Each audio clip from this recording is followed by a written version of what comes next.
Welcome to the Imagine Not Being Leeds. Imagine not being Leeds, not feeling this pain, not dancing through thunder, not walking through rain. Imagine not rising with fists in the air when the world turned its back and no one would care. We've lived in the ashes, we've drowned in defeat, but still we stand proud on our battered old feet. Imagine not loving with all that you are. Imagine not being Leeds. We love you, Leeds, Leeds, Leeds. Oh, Ooh, and Bossnass is gone. she's gone. We do love you, Leeds, Leeds, Leeds. Now then, everyone, welcome back to Late Night Leeds. Hope everyone's doing well. This is everyone's favourite Friday night Leeds United YouTube show, I'm told by others. AG, what do you reckon? Yes, I'm told. Yes, indeed. 42 watching, smash it a like as the intro plays for Late Night Leeds.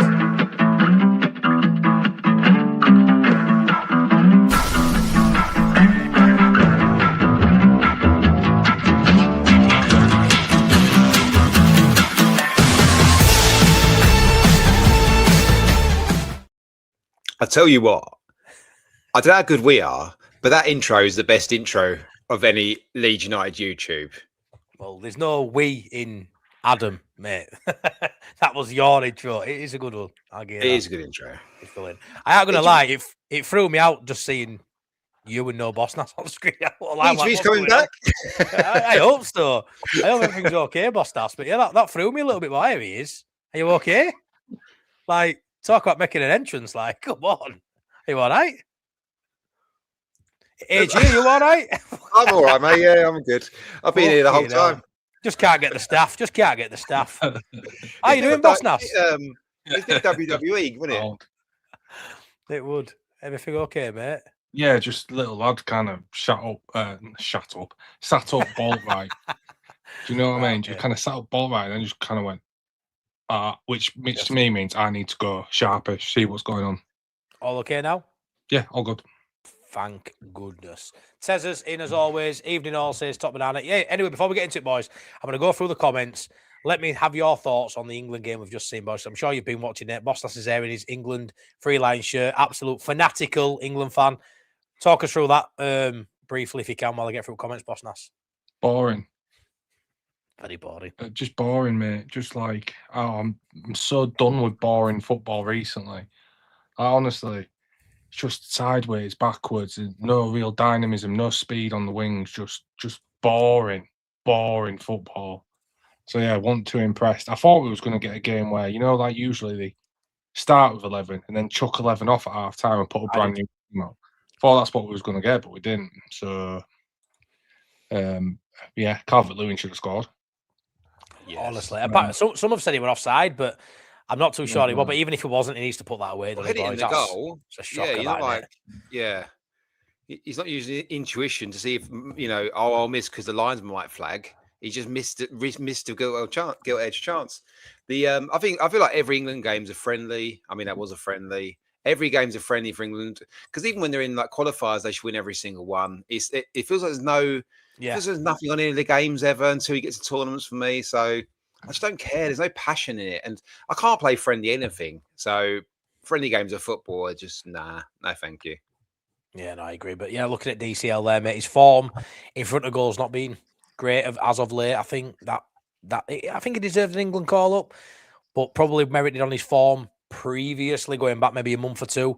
Now he's stinking the joint out really in terms of in front of goal, and that miss could be weighing heavily on his mind if he doesn't get an opportunity against Japan to put it right, which he may not with Harry Kane being back in the squad, etc.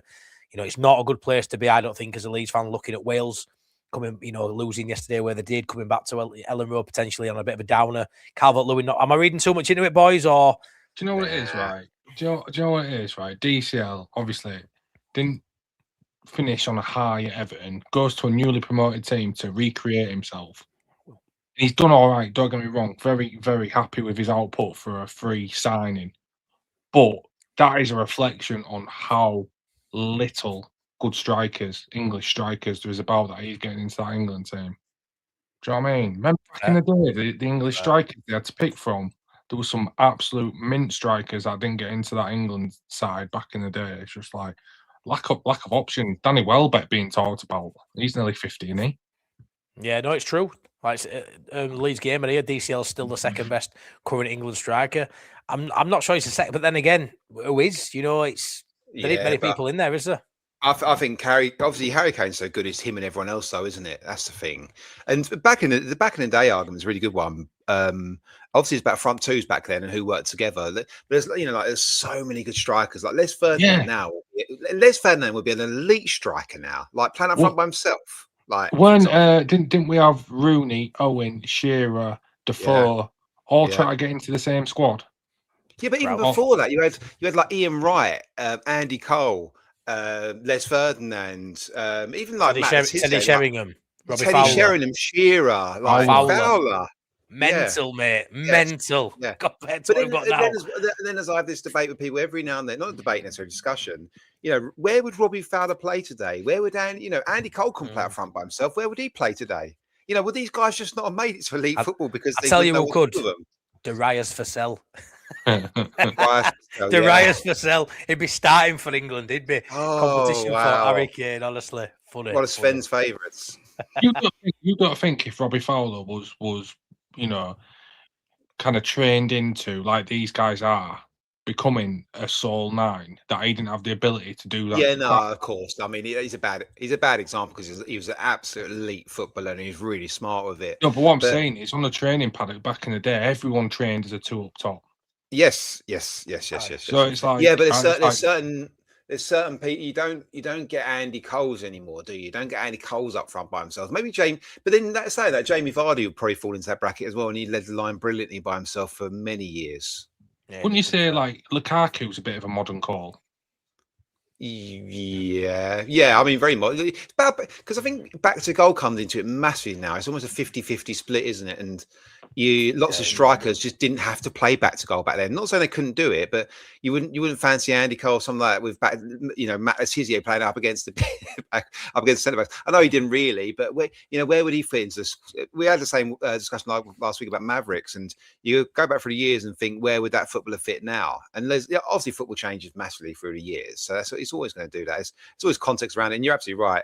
Ability is ability, and they'll find a way to make it work. But like Teddy Sheringham, because say athletes come, where would he come into Premier League these days?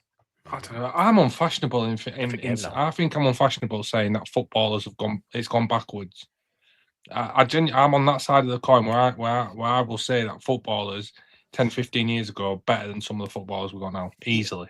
I tend to agree. But the problem is, I say, my discussion point and where to fit in now, it's all about 50% back to goal. Well, that's ridiculous. Just pick your footballer, pick your technically sound Robbie Fowler or Teddy Sheringham, and find a way to make it work. But that's not. It's all about systems now, isn't it? Boring. Yeah, of course it is. It is boring, mate. It is boring. Boring, mate. Let's hope, lads, the World Cup isn't boring. Boring. It's really boring. Let's hope not. Anyways, we've got to dial it back in now, lads. Rewind to last weekend. Let's talk about a really exciting. Oh yeah, another boring game. It is a review of Leeds v Brentford.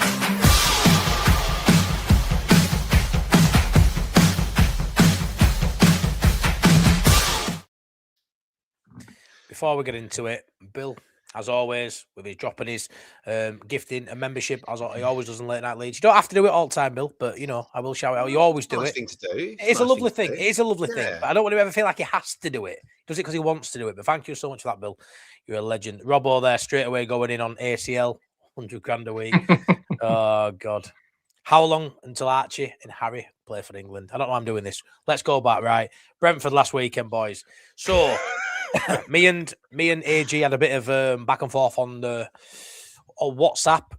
Boring. You were talking a lot about Metcher as well being out on the left, and I sent some screenshots. He was definitely playing in the two, but I think the lack of Gabby Goodmanson on that left hand side forced him to sort of occupy that space quite a bit. I think that at times it was a two up top, but the vast majority of the time we saw Metcher on the ball. It was coming in from that left hand side. AG, what do we need to do in terms of the lineup? Looked fairly positive before we kicked the ball. We were happy. I was expecting Gruev in there. You may have a different opinion on that, but I would expect to see Gruev. We didn't see Gruev. We saw DCL, what looked like to be two up top before kickoff. The lineup, I was fairly happy.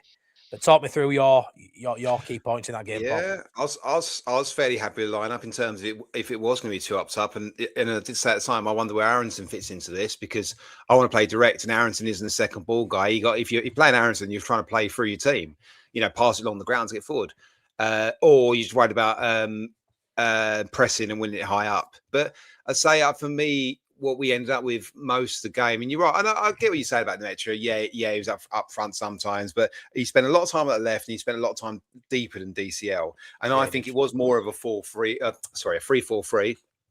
And if you're flanking DCL with Nemetra and Aronson, like Nemetra, there's not a lot of build-up play. There's not a lot of ways making it through the first. There's no like guile in there. Neither of them particularly beat a man. So, and they're very, very different. Don't get me wrong; they've got different traits and positives, etc. But for me, I'd much rather seen James and Nonto flanking DCL, and I think we'd look a much better side. Direct runners, people to run off the ball. James running in behind. Like we didn't get any of that. There's so little rotational movement in what we do when a team like Brentford sat in, and a lot of our attacking.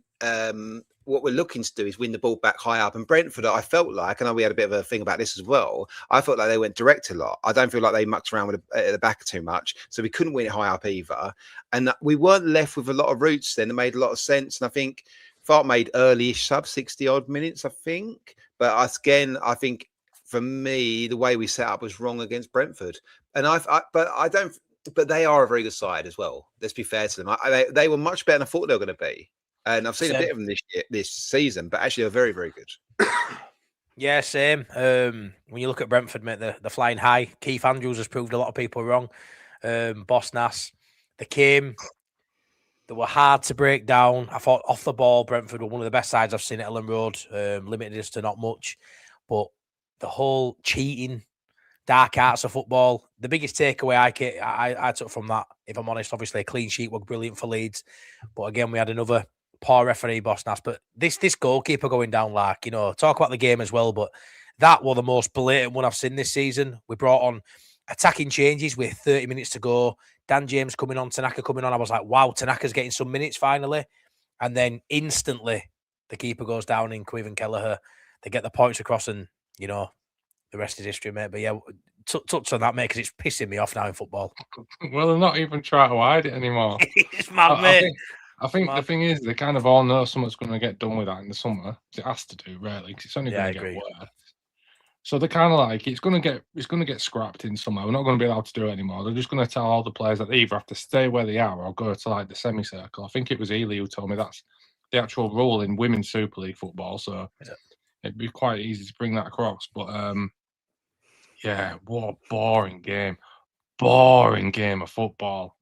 Boring game of football. It was terrible, boys. Terrible. But we got a point. Sunderland were awful. Palace were awful. But the Brentford game, a clean sheet again. Back-to-back clean sheets, boys. I'm a clutching here, Bossnass. Yeah, I haven't been entertained for hours of football watching Leeds. Hours of football watching Leeds. Sideways, backwards, forward into the midfield, backwards, to go sideways, to go to the wing, to fuck around with the ball, to do nothing. Do it again. Boring football.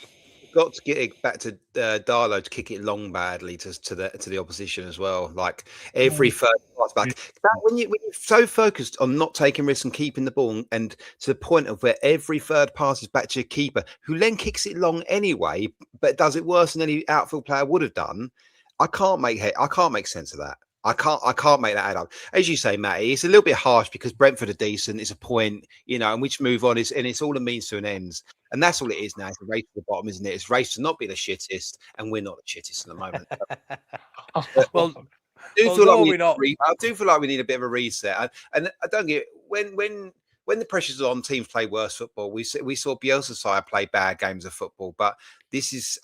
I said to you in the group, the longer Farks had hold this back three, the worse it's getting for me, week on week. It's getting worse and worse. And we've lost ourselves completely in it now, where we're playing the Metro almost as a winger, which is just crazy to me. I never watched a Bielsa game thinking he's not gone through a win here. That's one thing I can say. I never watched one Bielsa game where I thought he's not tactically set up to try and go get 3 points. I can't see any argument to say that Farke set up to attack that game and win 3 points. I can't see it. And look, the logic tells you, well, he must have done. It's a home game at Elland Road, against Brentford. Far be it Brentford are a good team now, but what I saw was stagnant, no intensity, poor decision making, no incision. Boring football, awful. Can I just go back to the keeper going down? If I'm a player and I see the opposition keeper go down, the first thing I would do is I would walk over and stand by their technical area and listen to everything they say. Yeah. Surely I you would will have be doing that. Yeah, of course. Yeah, absolutely. Oh, well, go put your arm around Keith Andrews and just be like, hey, what's going on here? Yeah. What are we talking about, lads? Yeah. 100%. Is he an argument, boys, as well, right? And, I've seen people say Leeds can draw the way to safety, but, when you look at that Brentford game as well, I thought defensively, I think off the ball, when we get it right, we look really, really good. I think Ampadu in the middle played really well. It was the top on Sofa Score, Flash Score, whatever I say, were the top rated player on the pitch by some distance. I think the eye test showed that too. Recoveries, blocking passing lanes, getting stuck in, grabbing the game by the scruff of the neck. I thought Ampadu was outstanding. There's not one thing that stood out. There was nothing decisive. There was nothing, miraculous in there, mate. But he just played the game really, really well. Played it tough, and I thought Ampadu stood out a mile in the ground. He stood out for me. It really did. But is he an argument, boys, that, it's probably not even an argument. Leeds' best players or better players are defensive players. When you look at, I know Goodmanson and Bogle are, attacking fullbacks, but you look Goodmanson, Bogle, Yacobiol, Strauch, Rodon, Ampadu, they're probably our best players this season. When you look at the core area, I would say that's our strongest part. So is he an argument that Farke's doing the right? I'm playing devil's advocate. Is he doing the right thing by playing to our strengths, as in terms of we won't exert ourselves going forward to leave us vulnerable at the back? We know we're solid if we play a defensive sort of game, and I back us to keep you out. Not the way I want to see football, boys, but we've seen him set up, I think, four draws, and he's getting them at the minute. And when we have lost 1-0 to Sunderland, 1-0 to City, we haven't been blown away since Arsenal now. Is he an argument that this will keep us up, this boring brand of football? We won't score, but you best believe you ain't going to score either, because our best players are defensive players. Oh, in that? It might do. It could do. Do you know what I mean? But it's certainly not a guarantee, is it? Do you agree that it's our strength, though, Bossnass, that our better players, our defensive players are really good players? I genuinely think Goodmanson is up there for got to be in the conversation for Player of the Year for me. And then you've got, I do like Bogle at the other wing back. I think, Biel's a good centre back. Is he up there as an elite centre back? Probably not. But is he a good centre back? Yes. He carries some threat when it comes to set pieces. I think he's one of the best in division. Am I deluded with that, Bossnass? I think he's right up there, in my opinion. He's right up there. He wouldn't look out of place in many back threes for me in Premier League. Am I speaking too highly there? Yacobiol. I think Biel's up there, genuinely up there for me. I think Biel is a back three player. He's definitely a player for a back three rather than back four, certainly. And like talking with Liverpool buying him for me is so wide of the mark because he just wouldn't work in the back four. He's not really a one-on-one defender. Getting dragged wide in the middle is fine, but yeah, I mean, it's like the thing is about this. Yeah, I mean, for us to survive, it was always going to be defensive players who are going to stand out this season. It's always going to be a lot of defending. We're going up with bigger budgets, all this sort of stuff. I think to point it out as I don't know if it's a positive necessarily. So it's always going to be that way. But I think we play a defensive brand of football in terms of, it's Stack and Ampadu and the three centre backs we're never going beyond the ball. You very rarely see any of our players make runs beyond the ball. Like if the ball's, unless the ball's right on deadline on the edge of the box, rather, you don't see many players beyond the ball to get into the box. So I think we are defensive. Our defensive players are probably slightly better, I guess, but it's not. I say in the grand scheme thing, it's all a means to an end, and I think we should reset in the summer. Like just keep getting points, keep getting where we need to go, and reset in the summer. But Yeah, whether It's just Fark's your bog man. standard, eh? It's bog standard. It's the Ford Mondeo of the Premier League world at the minute. It's bog Ford standard. Mondeo. It is, mate. So there's nobody, and I know I'm being a bit critical here, and it is what it is. But we're coming towards the end of the season, and this is where I want to see us improve. We've got nobody with decent vision in that midfield. You could argue Stack's got a bit of vision, but have you seen someone who can play a pass and you go, "Fuck me, I didn't see that coming." No. You hardly No. ever get that out of this Leeds No. team. You just don't get it. I don't think you get that from a lot of teams. Haven't got that. To be fair, I don't feel like that spark, that guy. But I mean, we do definitely have worse attacking players. Aronson, ball striking is dreadful. He can barely kick a ball sometimes. Like it's really quite poor. He's in. He hasn't got good he's technique, still in the though, team as a yeah. defensive attacking midfielder. Which Yeah. he had a couple of very very good games. I think he's dropped off again. He's tired. He does it at the end of every season, but he's still in every team because Fark trusts him. And we're in a world for me where we go the team Daniel Fark picks the team he trusts, and for me, and it's always been the way. You always pick holes in selection, of course, but I think if you pick Dan James and Nonto, we win that game against Brentford. Very good points still against a good side, but I think we just pick a couple of better attacking players or better attacking outputs or different types of attacking players. One's around the ball. I think Nonto will be a really, really good footballer, and I think he's a very good footballer. And I think him not getting minutes any minutes at all is very odd because I think he's very good. Tanaka's the same. Tanaka's coming in for the odd run in centre midfield. It's tough. I was surprised when he come on, like you said, Matty.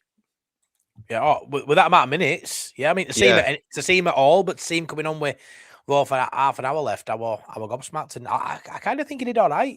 Again, no brilliant, but he looked like it's the first time I've seen Tanaka in the last few times we've seen him, which hasn't been very much. It's the first time I've seen him look like he wasn't nervous. He looked like he wanted the ball.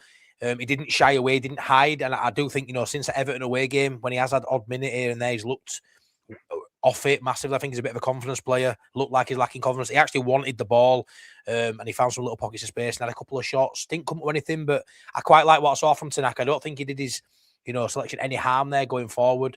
And I do think there's a conversation that you see what Dan James did last night. You see Willie Nonto in flashes and Tanaka. These could be like fresh new players for us. They haven't played many minutes. We've got a lot of players we've flogged. Like Allenson, DCL. A lot of people have played a lot of minutes this season. And maybe it's time to let the shackles off and let some of these players who are fresh, like Dan James is probably coming into a point now where he's ready to kick on, and season's going to end in a few months. He's probably like, I'm ready to keep playing. Unfortunately, it won't be in a World Cup, but I don't think a few players like that.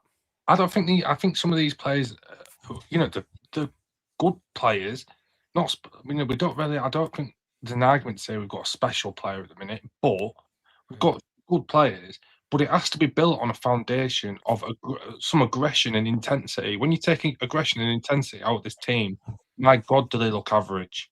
They need to approach the game by like what we've known with this Leeds team for a while now, is that they can outwork a team, they can outrun a team, they can outgraft a team. I just feel like those levels have just died down 5-10%. Yeah, I feel like the whole work graph thing though plays into a mayhem style of football where you move the ball quickly when you have it as well, and that's not what we're doing. And I think there's a real split between tenacity and tempo when we're off the ball to when we're on the ball. And this whole thing of Rodon going right back, Bogle going right wing when we've got the ball. Rodon as a right back, he's an average centre back in the Premier League on the ball. He's a terrible right back on the ball in the Premier League, yet we push him out there to get forward or back up the players right back. Bogle is a right winger. He's a decent right back on the ball. He's an okay right wing back. He's a dreadful right winger on the ball. And people will argue me on that. I know they will. I think, he's good going forward. And also, he's not. He's not technically really sound. He's not brilliant on the ball. He's not a right winger in the Premier League. And that's what we're pushing. That's our idea of attacking. And then even when Bogle's forward, we drop into a back three when we lose the ball. So Bogle's always got to be thinking about, actually, I've got to be the right back when we haven't got the ball. So he can't go that. So he's always backing the play up as well. So I feel like, as I say, we've made it too complex. We've overdone it, and the longer Fark's had this back three, and the more complex and the worse it's getting. Yeah, no, I agree, mate. I agree. I think we should leave it on the Brentford chat Boring Got 0-0. that long out of it. I'm really surprised we got that long out of it because fuck all happened. We did. Well, I think it's time to bring on the Onion. I think it's time we bring on the Onion. What do you say? Shall we have a Leeds quiz? Defeat the Let's do ladder, just to perk everyone up. Let's have a little Leeds bit quiz. more. I'll watch. No, you won't watch. You won't watch. We'll do it every What's week. new? Right, everyone. Time to see if this week we can beat the Onion and defeat the ladder.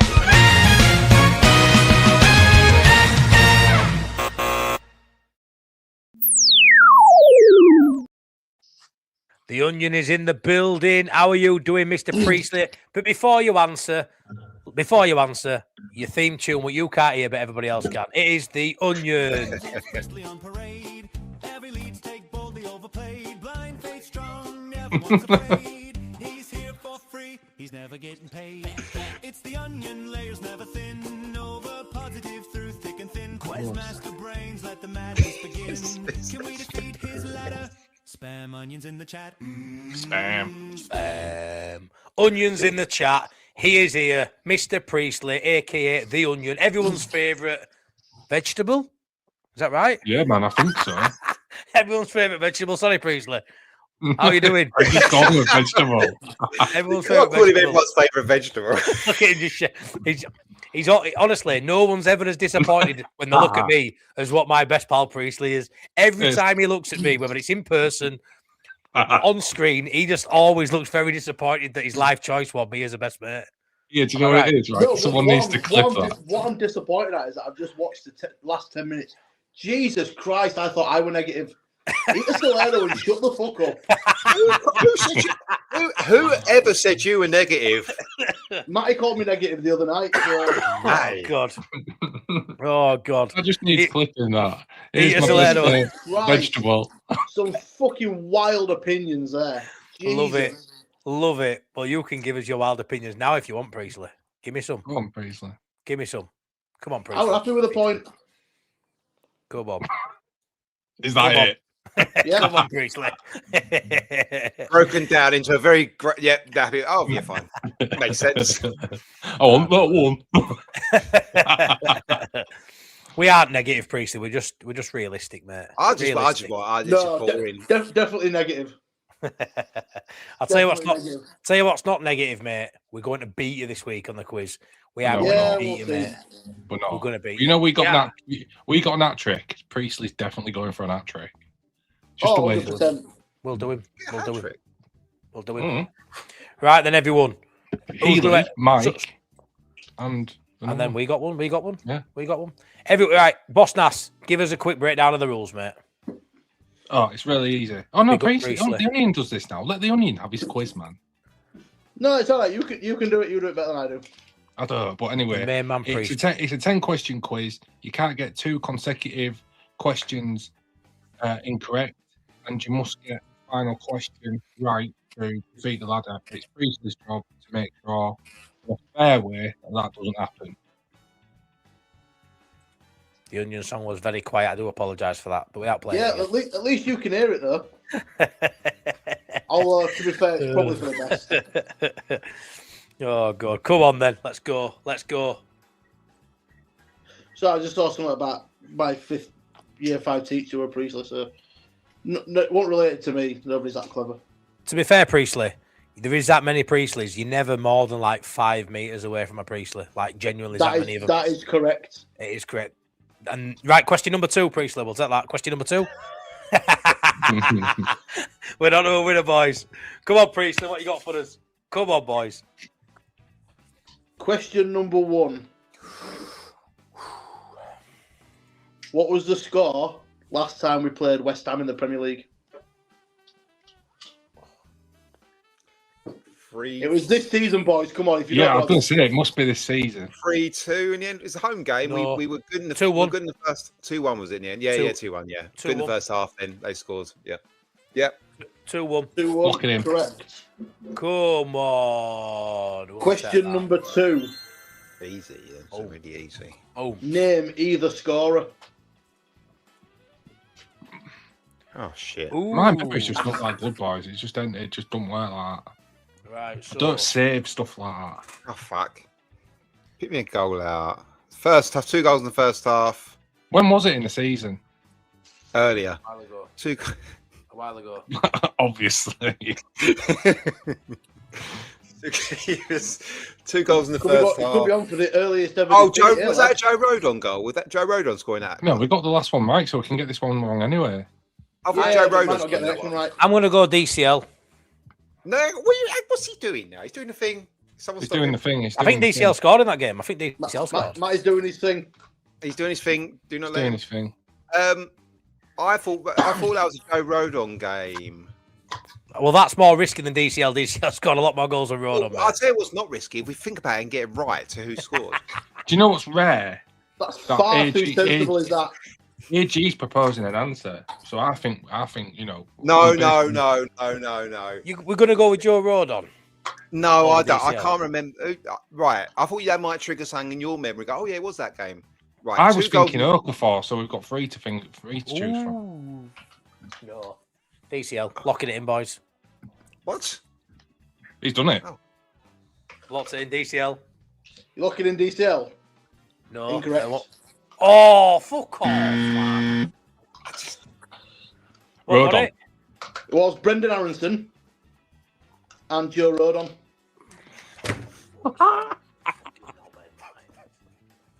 What did I tell you, man? What did I Well, tell you, man?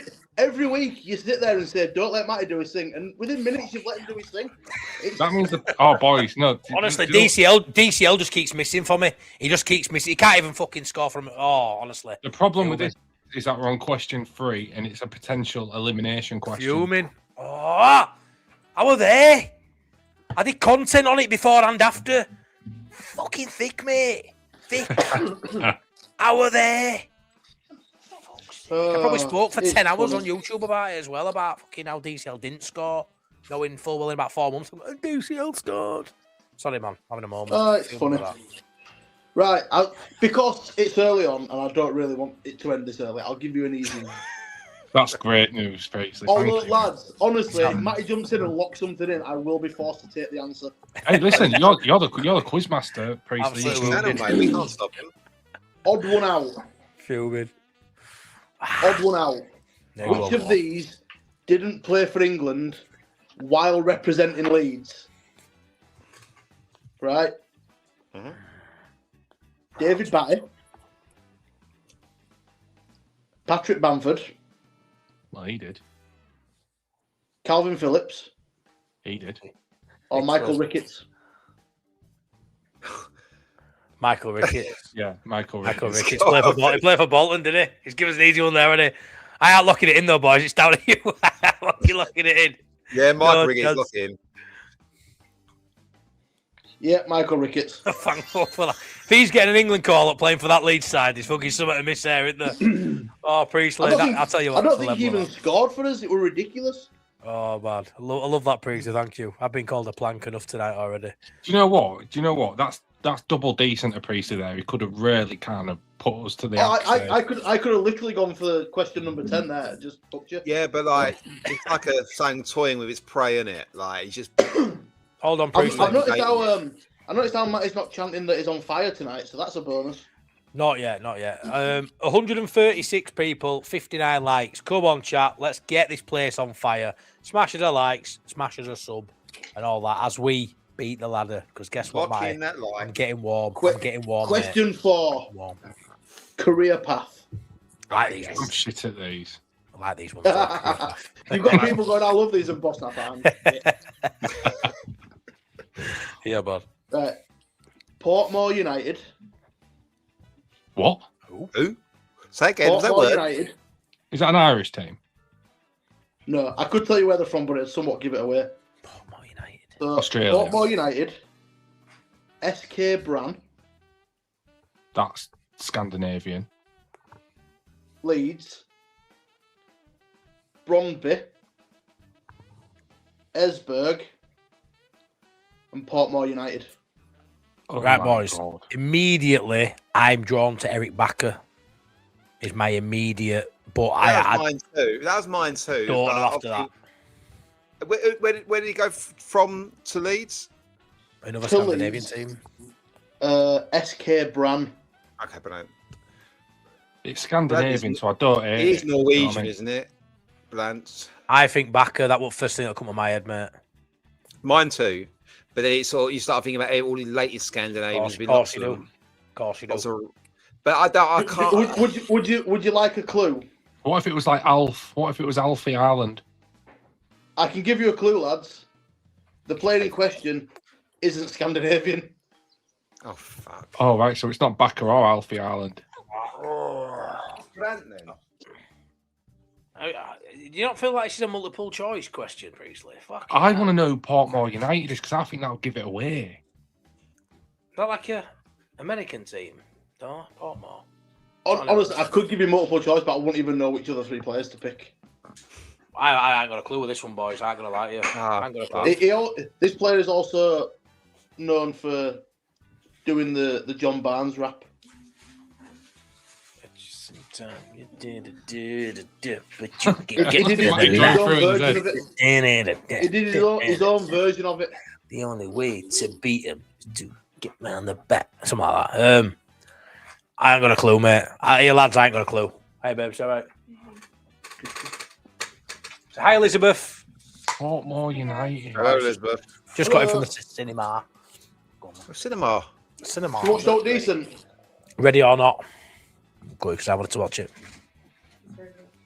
Come on, boys. I ain't got a clue, boys. Portmore. That is definitely a multiple choice question, that. Can we have the country of what the first club? Okay, but this might make it a lot easier. Can you tell us where Portmore United's from? Yeah, tell us what Portmore Portmore is. United is a team in the Jamaican League. Oh. Rudolph Austin. There we go. Fucking hell. Get him! Just give you the answer next time. Fuck me. Come on. We was always going to get That's it. No more easy ones now. You're not getting any more clues out of me.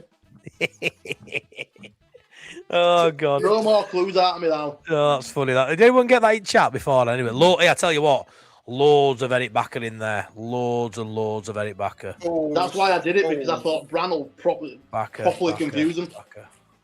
Is that it? Okay, love you. Backer, yeah, loads of Backer. The reason I put Backer as well is because Backer didn't play for any other big clubs up in the Leeds, I don't feel like. Yeah, There'll be a lot of Scandinavian clubs are really disappointed with that assessment. Yeah, well done. Well done. Anyone who got that one right, honestly. What a player Rudy Austin was for time as well, Priestley. What a player he was for time. Very tough question, Neely. Very clever. Scandalous. Yep, I know I am. Thank you.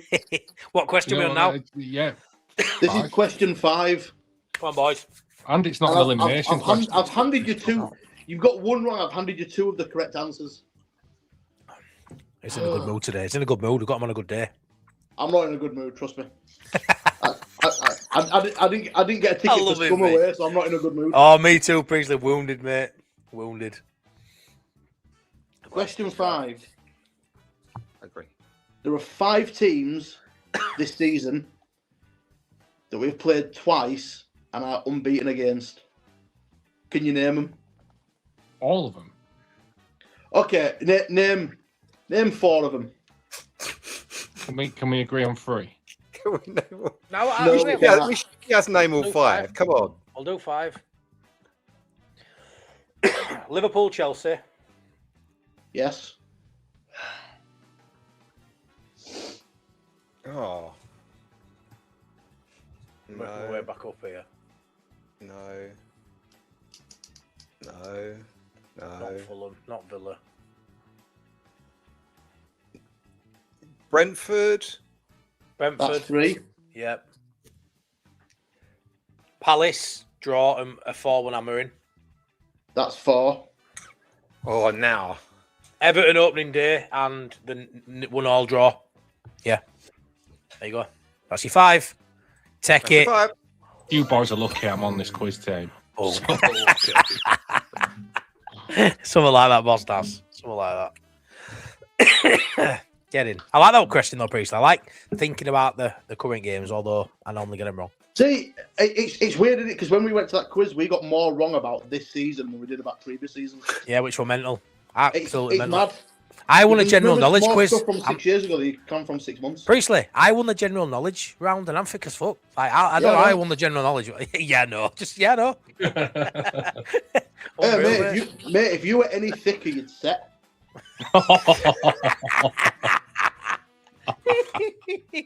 Oh, you twat.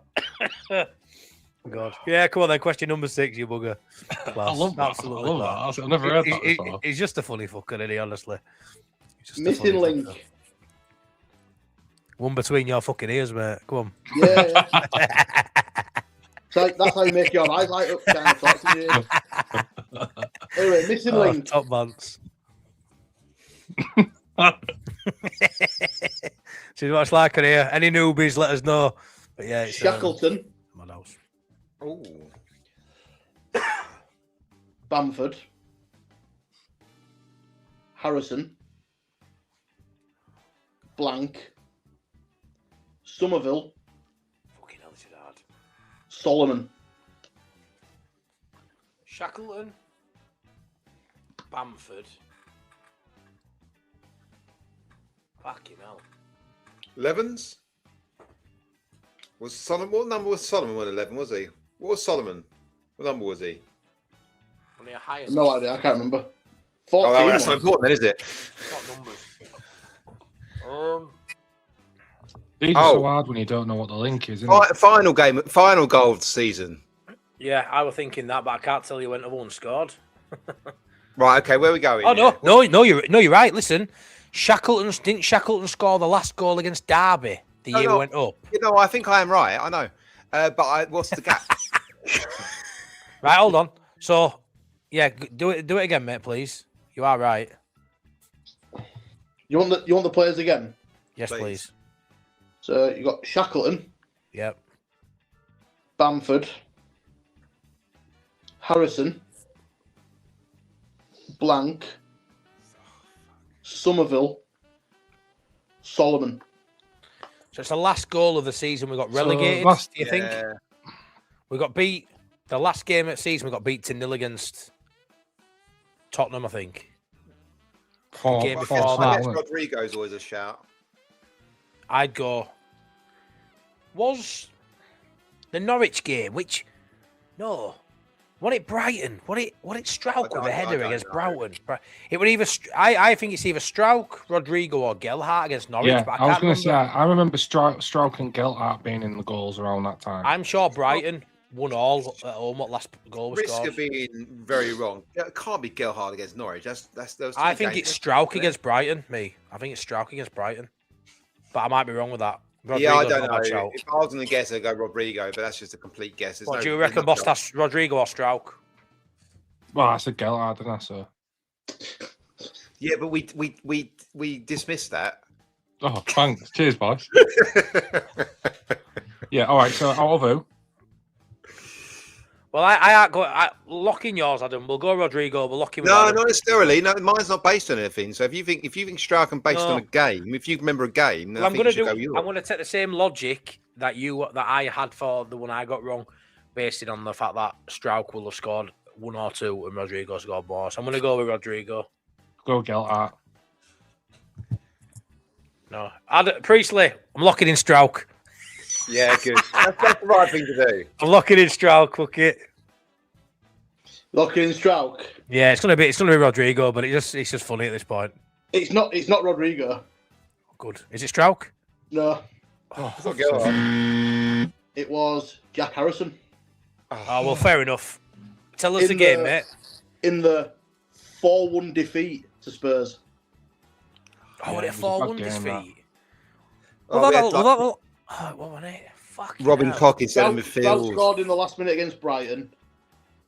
And then right with that one. We lost 3-1 at West Ham, or 2-1 at West Ham, when Rodrigo scored with that amazing long throw assist from Bossnass's mate, McKennie. And then we got beat 4-1 by Spurs at home. What, it 4-1 against Spurs? Bastard. It was, yeah. Fair enough. But I was right that Strauch scored towards the end against Brighton, so I was right, but just not locked him. Yeah, and I think the last goal Gelhardt scored that season was in March. Against Norwich. Close then.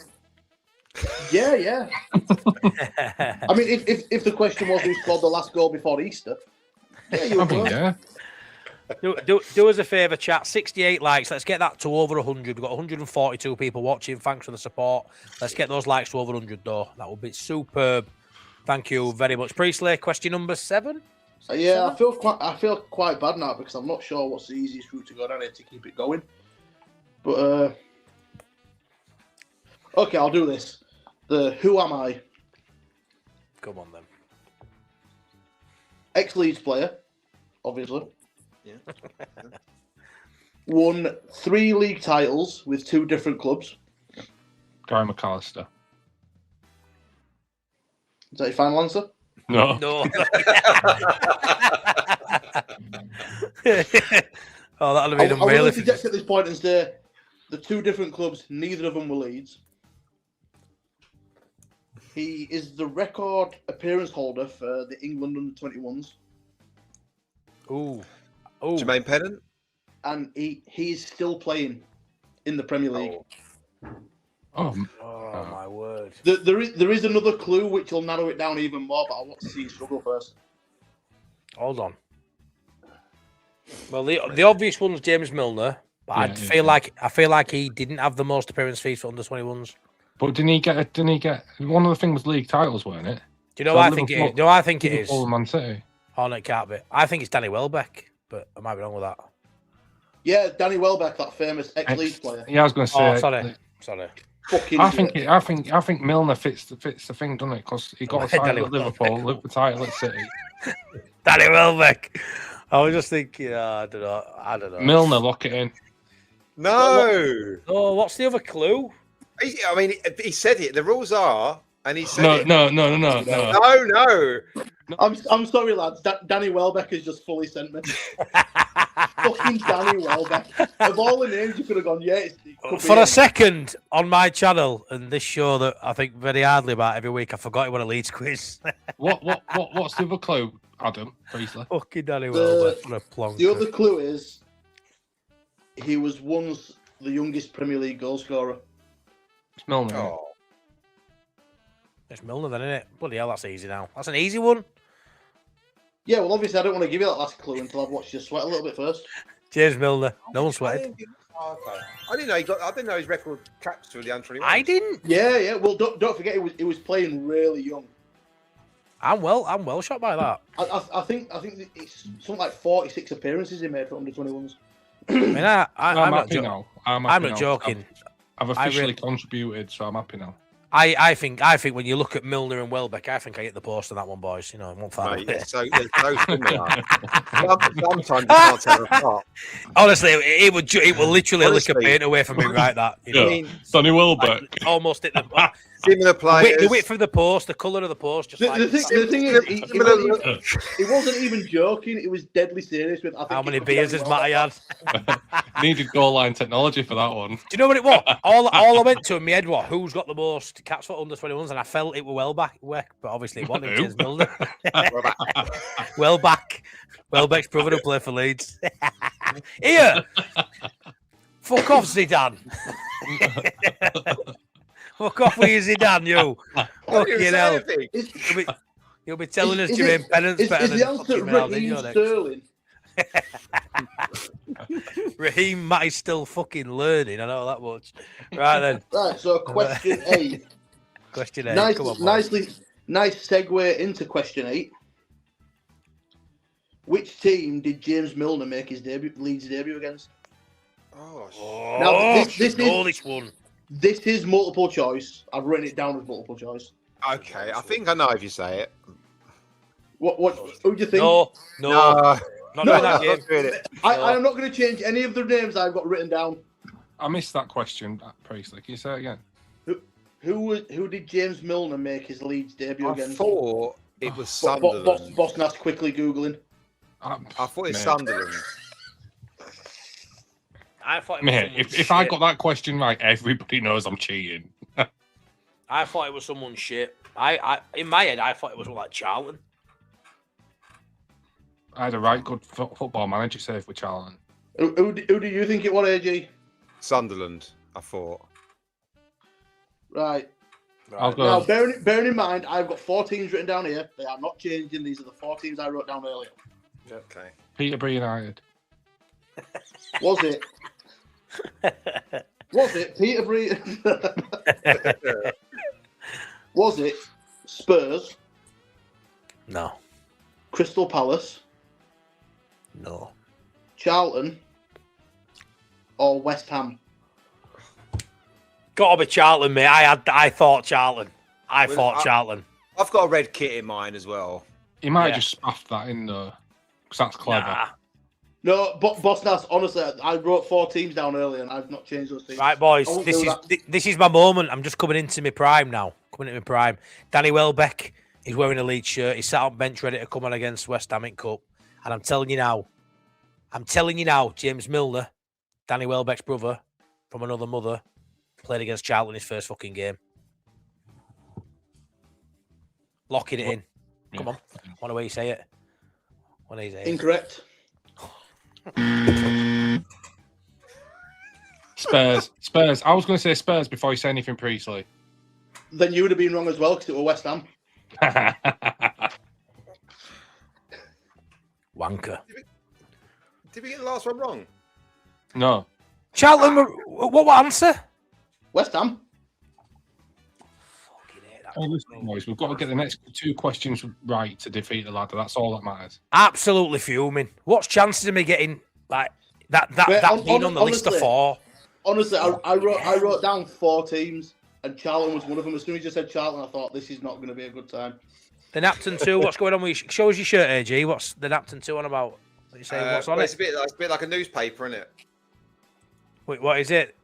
I don't know. It's Telegraph? just Levi's thing. It's like I don't know what it is. Is it Your Lidl, missus definitely Levi? does your clothes shopping, doesn't she? I bought it in America somewhere. I like this t-shirt. I get a lot of stick when I wear this. Whoa. Whoa. Go on, Abdul whoa, Rahman, you whoa, beast. whoa. Right. Oh, Okay then. Hold on, Question Priestley. nine. Fuck. Figure this out. Hold on, Priestley. Abdul Rahman Al Khalifa, thank you so much for your super chat, mate. Like that's crazy. Good evening, all. Happy for DCL tonight, but he missed a sitter from a Palmer cross. Sad for our Welsh boys. Hope they take it out on Manu. Best wishes to all.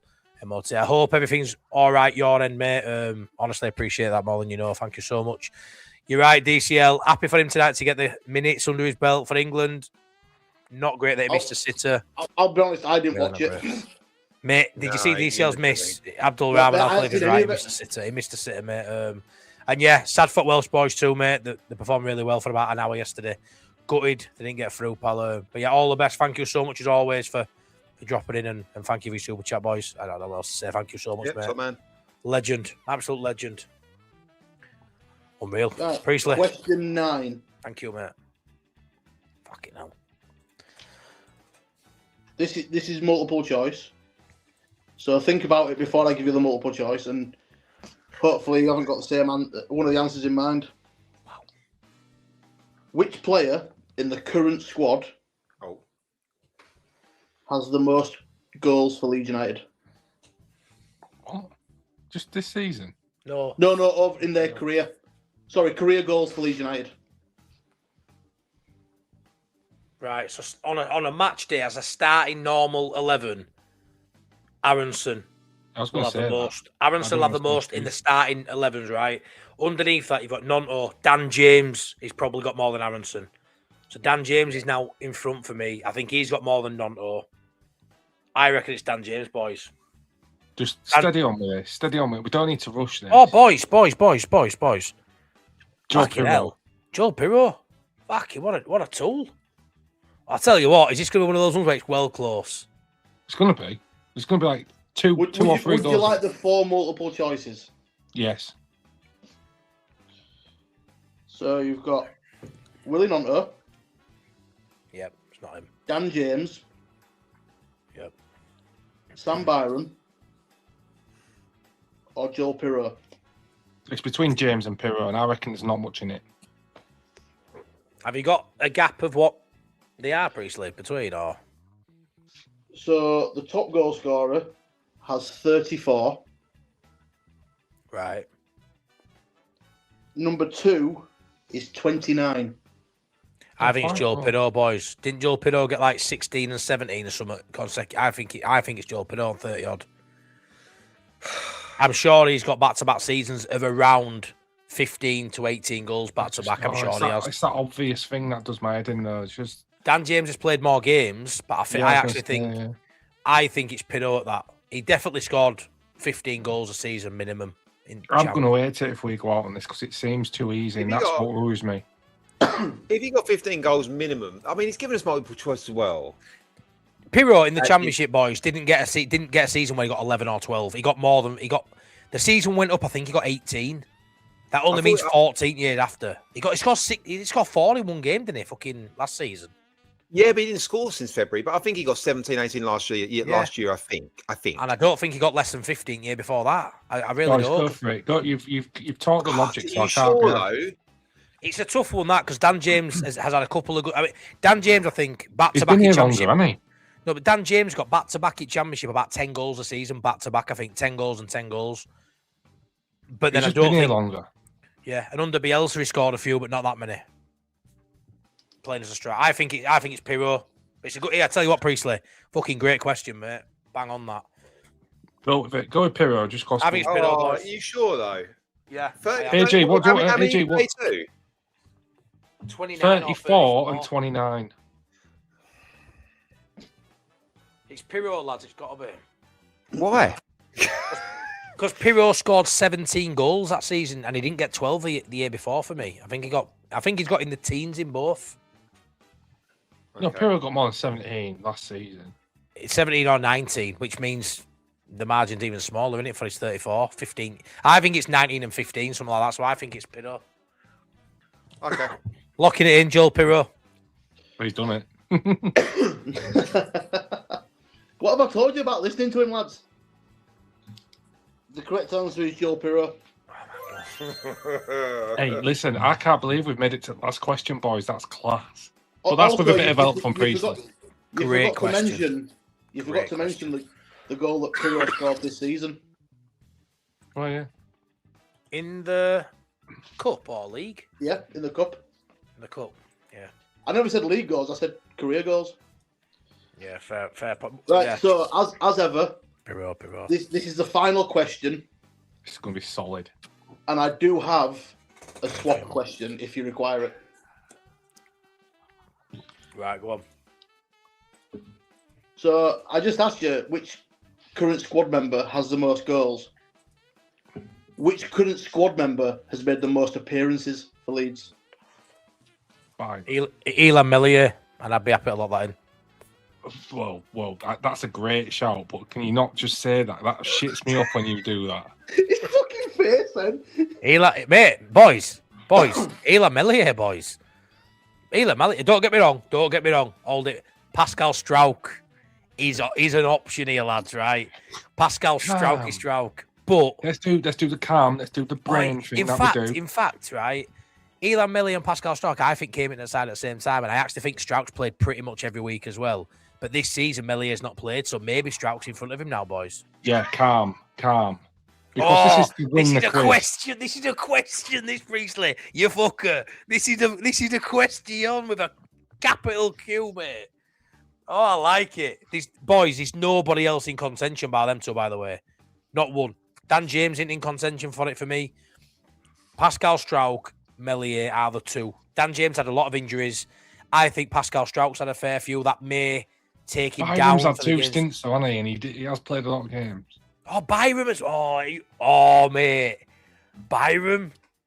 He's been here a fucking long time. Do you want the multiple choice? No, because we've just given you 3 other answers now. Yes, we do.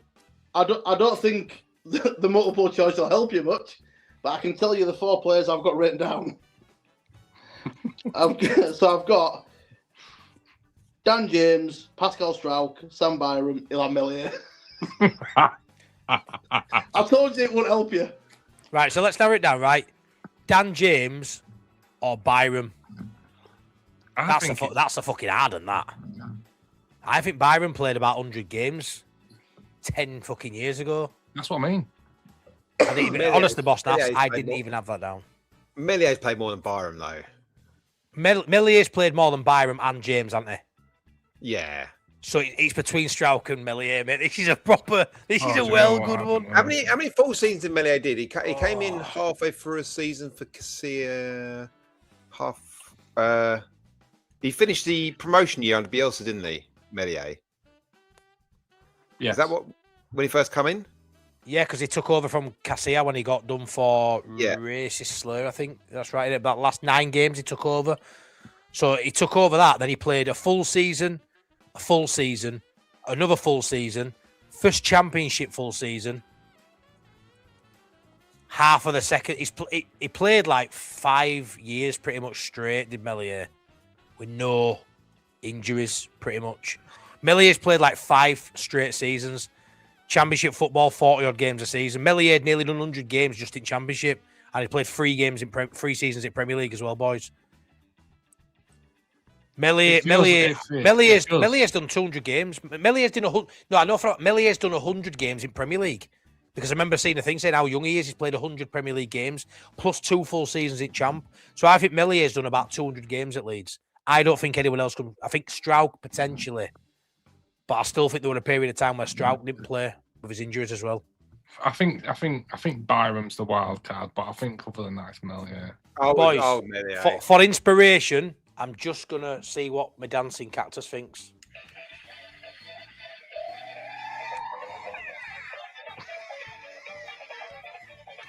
I'll be honest, much like Melier. the rest of us, that dancing cactus thinks you're a twat. Melier. Yeah, but no, he did. He said it's Melier, you twat. So he does think I'm a twat, but he also thinks the answer is Melier because the inspiration is it moves like Melier when the ball's You know in the what air. happens, boys? So You know I what think it it's is, right? Melier. I'm quite happy that we got to the end of the quiz. That is a lot down to Priestley being merciful, but I'm just happy we got to the end. So I'm not too. I would like the win, but I think this. I tell you what, honestly, it's a question and a half, is that, boys? But this is one of my favourite questions Priestley's ever come up with. it's a belt of this, boys. Can we go with Melier? Melier. Let's see what AG's thinking. I don't really care anymore. I hope everyone's having a good time. Watch us struggle with this. Right, boys. I'll do what I do best and probably fuck it up. But we're locking in. Elan Melier has the most appearances for Leeds United in the current squad. Okay, right. So you've locked that in, and I would like to just take a moment to say, before people get in the comments about my numbers being wrong, blah blah blah, because I know there's some twats every week will go. Just don't say numbers. Just don't say it. Well, no, because people will be like, "Oh, well, he actually played more games than what you said he They played." will.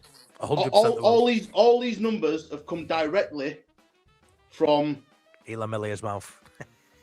from the latest program against Brighton.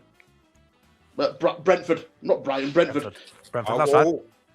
In print. That's where I got the inspiration for it, because I was looking. I thought, oh, that's a great question. It's a fucking belting question, Priestley. It's a good Love it. question. So Dan James has 139 Definitely not in. appearances. Yeah.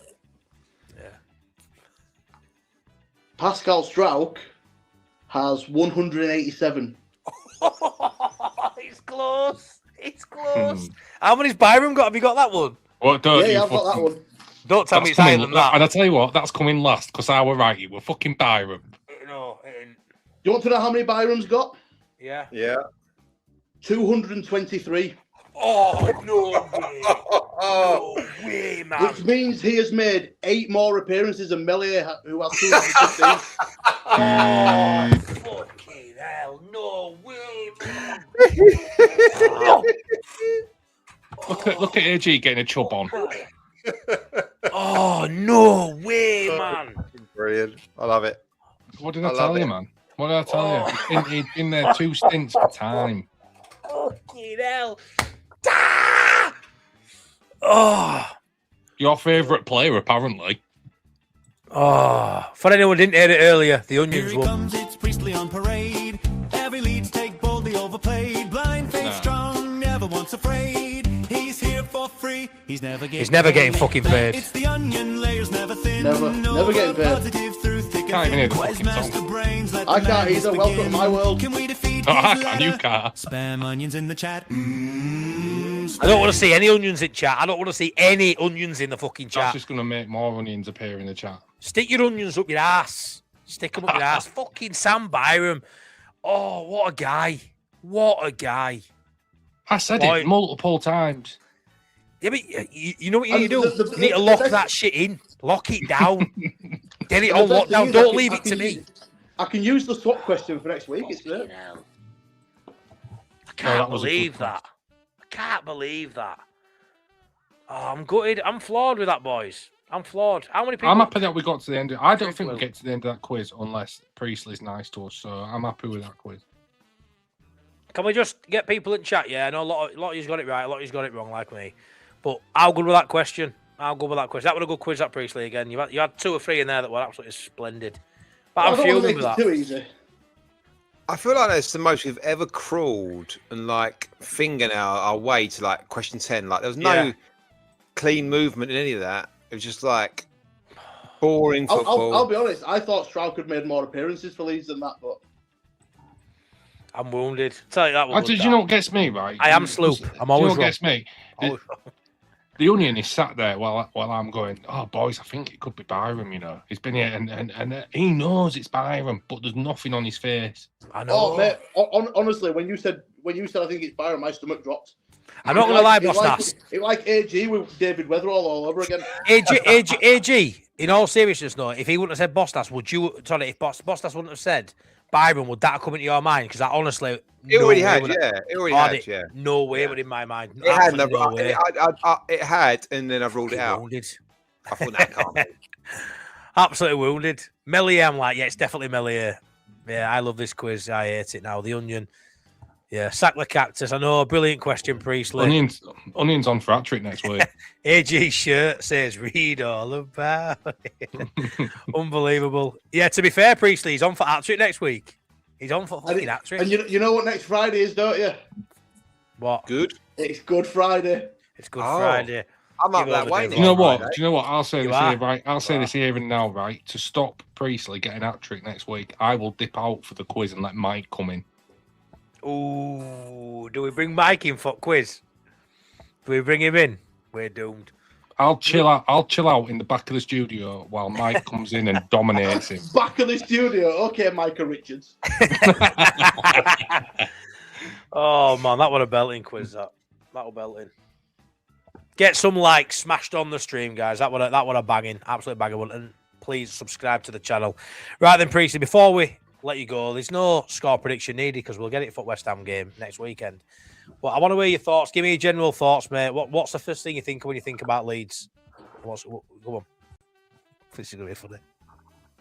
Thinks we're all negative. What's the first thing I think about when I think about Leeds? Yeah. Could I support someone else as a kid?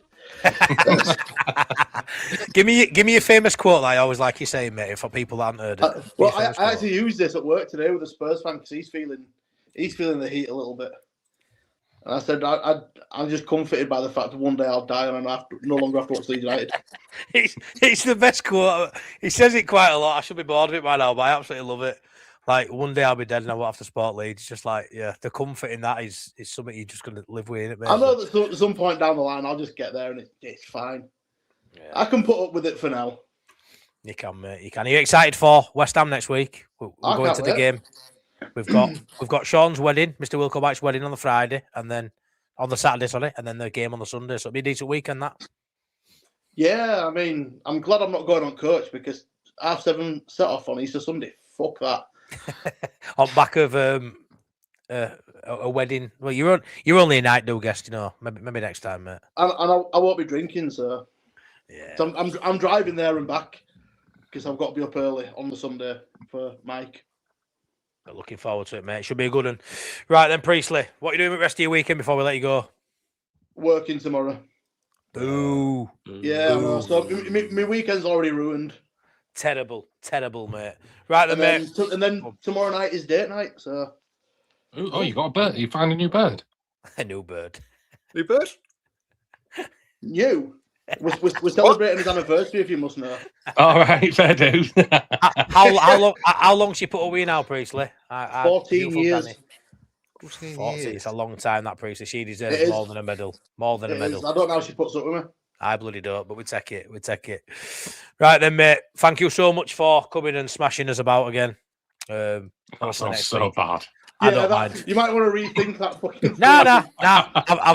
I feel violated. You've smashed me around again. I've absolutely fucked up. You've nailed me to the canvas again.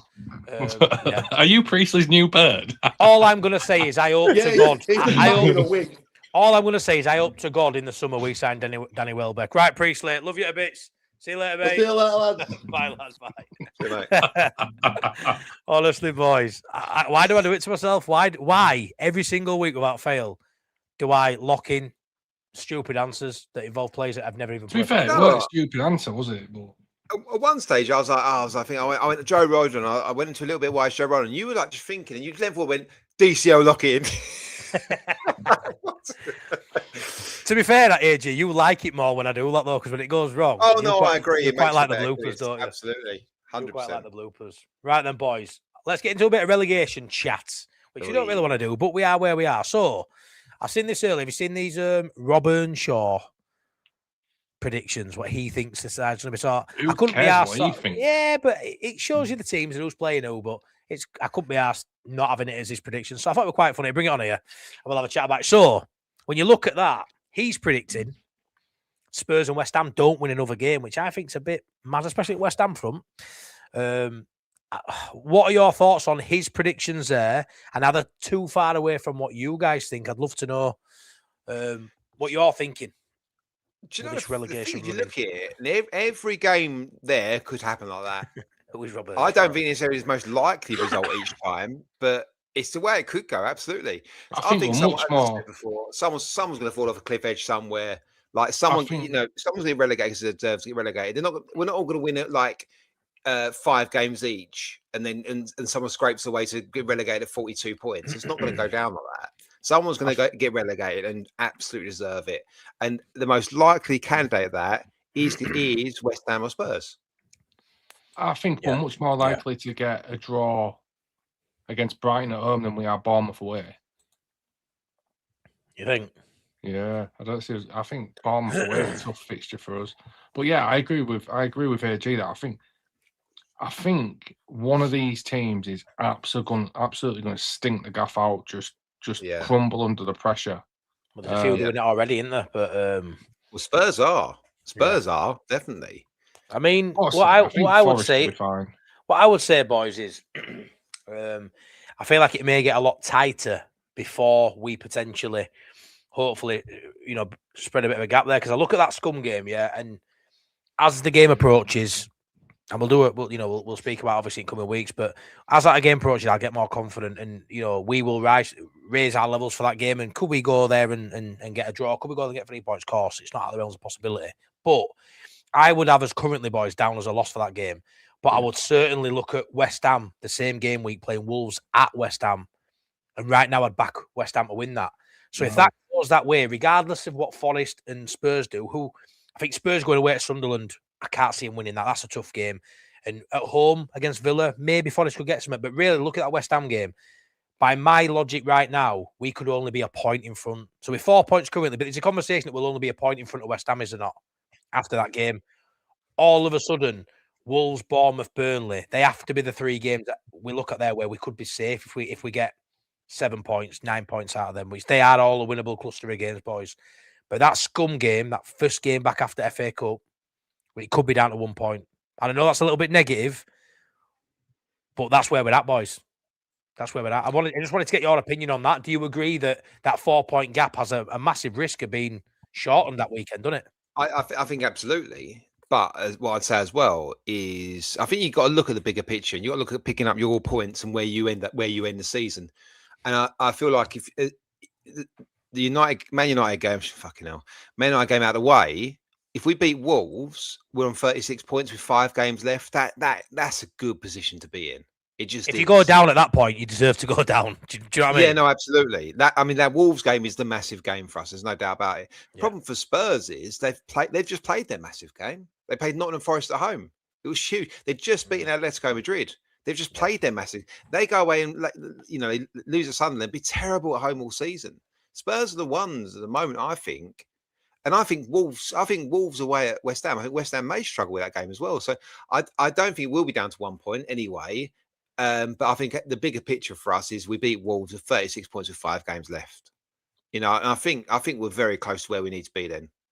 I think that Wolves game's a lot harder than people are giving it. Yeah, no, I 100% agree with that. It's an hard game, boss. I see everyone saying that. I mean, when we talk about predictions, I think most people, like I've said it loads, and like AG said, the Wolves game, and you're right to say it's going to be a tougher game than we think, but it's certainly a game we should be looking at winning. Do you know what I mean? But 100% Bossnass, they're a good team at minute. It's easier than Bournemouth away, Scum away, isn't it? That's the thing. That's Daniel Farke has to set up for a win in that game. 100% he has to go for that. He has to just attack and go for the throat from kick-off. Because the longer that game goes on, if we're drawing, or God forbid we concede. But the thing is, for me, I don't think Spurs beat Sunderland away. I don't think they get anything at Brighton. Well, not at Brighton. I don't think they get anything when Brighton come to town either. And I think at that point they'll be in the relegation zone, and I don't know what it takes to get out of it. Well, but by my predictions, boys, I think West Ham beat Wolves and Palace. I'm not sure about back to back. I think West Ham will beat Wolves and going away to Palace. We've just seen what Palace were like against Leeds United. West Ham attack, boys. That's what I'll say about West Ham. They attack. West Ham try and win the game. So I look at West Ham there and think those first 2, they can win them. After that, Everton, Brentford, Arsenal, that's the tough run. West Ham need to get at least 4 points out of them next 2 games. I think they need to be out of the relegation zone before they. And when you look at Tottenham's 2 games, I think West Ham will jump Tottenham in these next 2. I do.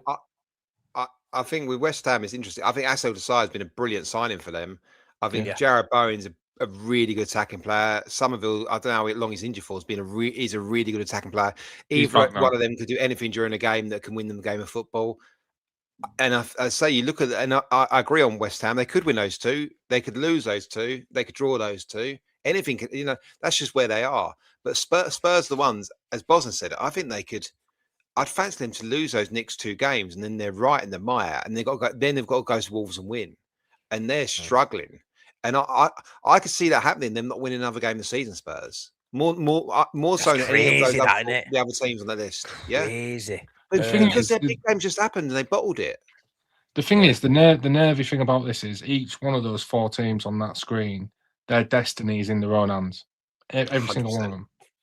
But that's, of course, that it's the race to the shittest, isn't it? It's who's the worst. It is, though, isn't it? So you've just got to not be the shittest. Just win some games of football. It's in your hands, but as I say, that's why it's not a race to the best. That's why these teams aren't going to win 3-4 games each. It's just not going to happen. So who's going to be the worst? It's not. You've only got to do okay, and because one of these teams is going to drop off a cliff edge, and this is going to happen where they win 1 game max for the rest of the season. I don't think there's any doubt about that for me. And I fancy Spurs to be that team. Yeah, I mean, I tip Spurs to go down currently. If you ask me, I think it if any one of these teams can just claw together back-to-back wins, that'll take the pressure right off. We've not done it all season, Bossnass. We've not been able to do it all season. Yeah, but I just, it's that time of the season where, I don't know, some people argue this, form does go out the window to a degree when people become desperate. Like people will find something in them. Players that have got that within them, that kind of steely core will find something in them. There'll be a couple of wonder goals from a couple of these teams, which you'll go, "Whoa, where's that been all season?" Things just get weird towards the back end of the season. Absolutely. Yeah, I mean, like Robbo there. I mean, Robbo, if you say we don't beat Wolves or Burnley, I assume you think we get relegated. But the Wolves Burnley game, you look at it. Most people, if you had to, pin them in the corner, say, tell us your prediction, it would be a win-win or maybe a draw and a win. But they summit against a side that are probably down at this point who can play with freedom. So all of a sudden, that becomes a bit of a leveler, doesn't it? Where you look at the stat, everything tells you it's a home win in both of them games for Leeds United. But the fact they've got no pressure probably makes it a bit more of a leveler, and it's not a given. So I understand that. It's at the point of the season where it is weird. A lot of weird results will happen.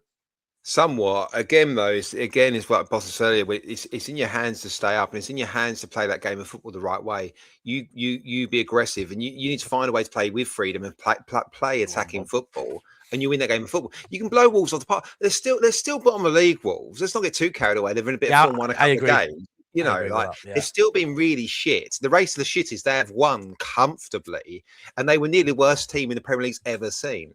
But they've won a few games of football, and it looks solid, and they've got some good players. But they're still crap. Let's get it right. So you play your game, you to your best, or anything like your best. You at home at Ellen Road, you win a game of football. That's just what. Just to bring Forest into the conversation, I know that's a Midlands derby there with Villa at home. But Villa have just turned a corner where they're looking a lot better now. They was going through a bit of a dip, but they've kind of come back strong now. Yeah. So I don't think that's the hardest run, Bossnass. I think when I look at it, I'm looking at it and I'm thinking, if you don't beat Burnley at home and go away and back it up with something, you've got Chelsea, Newcastle, Man United, and Bournemouth, and you could easily lose out the rest of the season there. Yeah, I agree. I do think Forest out of the other three, other than Leeds, are the team I would back to get a win in a game where I wouldn't expect them to win. Do you get what I mean? Like, I look at them and think, could Forest go to Sunderland and get... Yeah, they could they go to Chelsea? Yeah.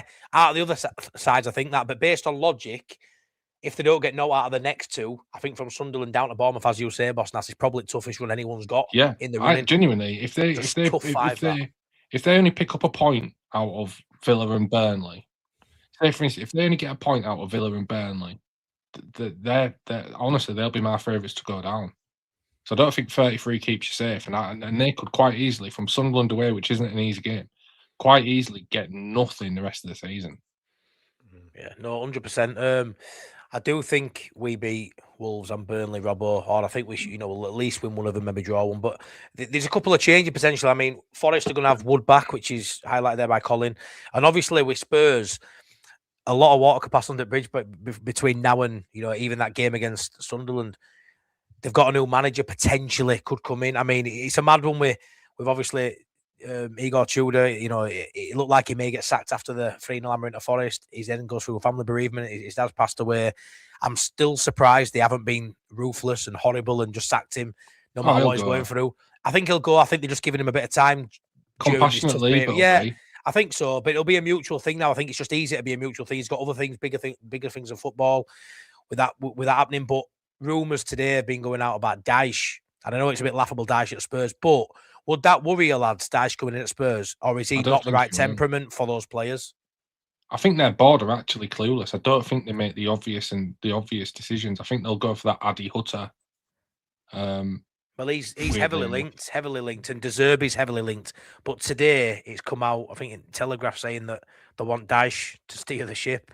Would that worry you if Dyche came in, AG? Would that give him a higher percentage chance of staying up?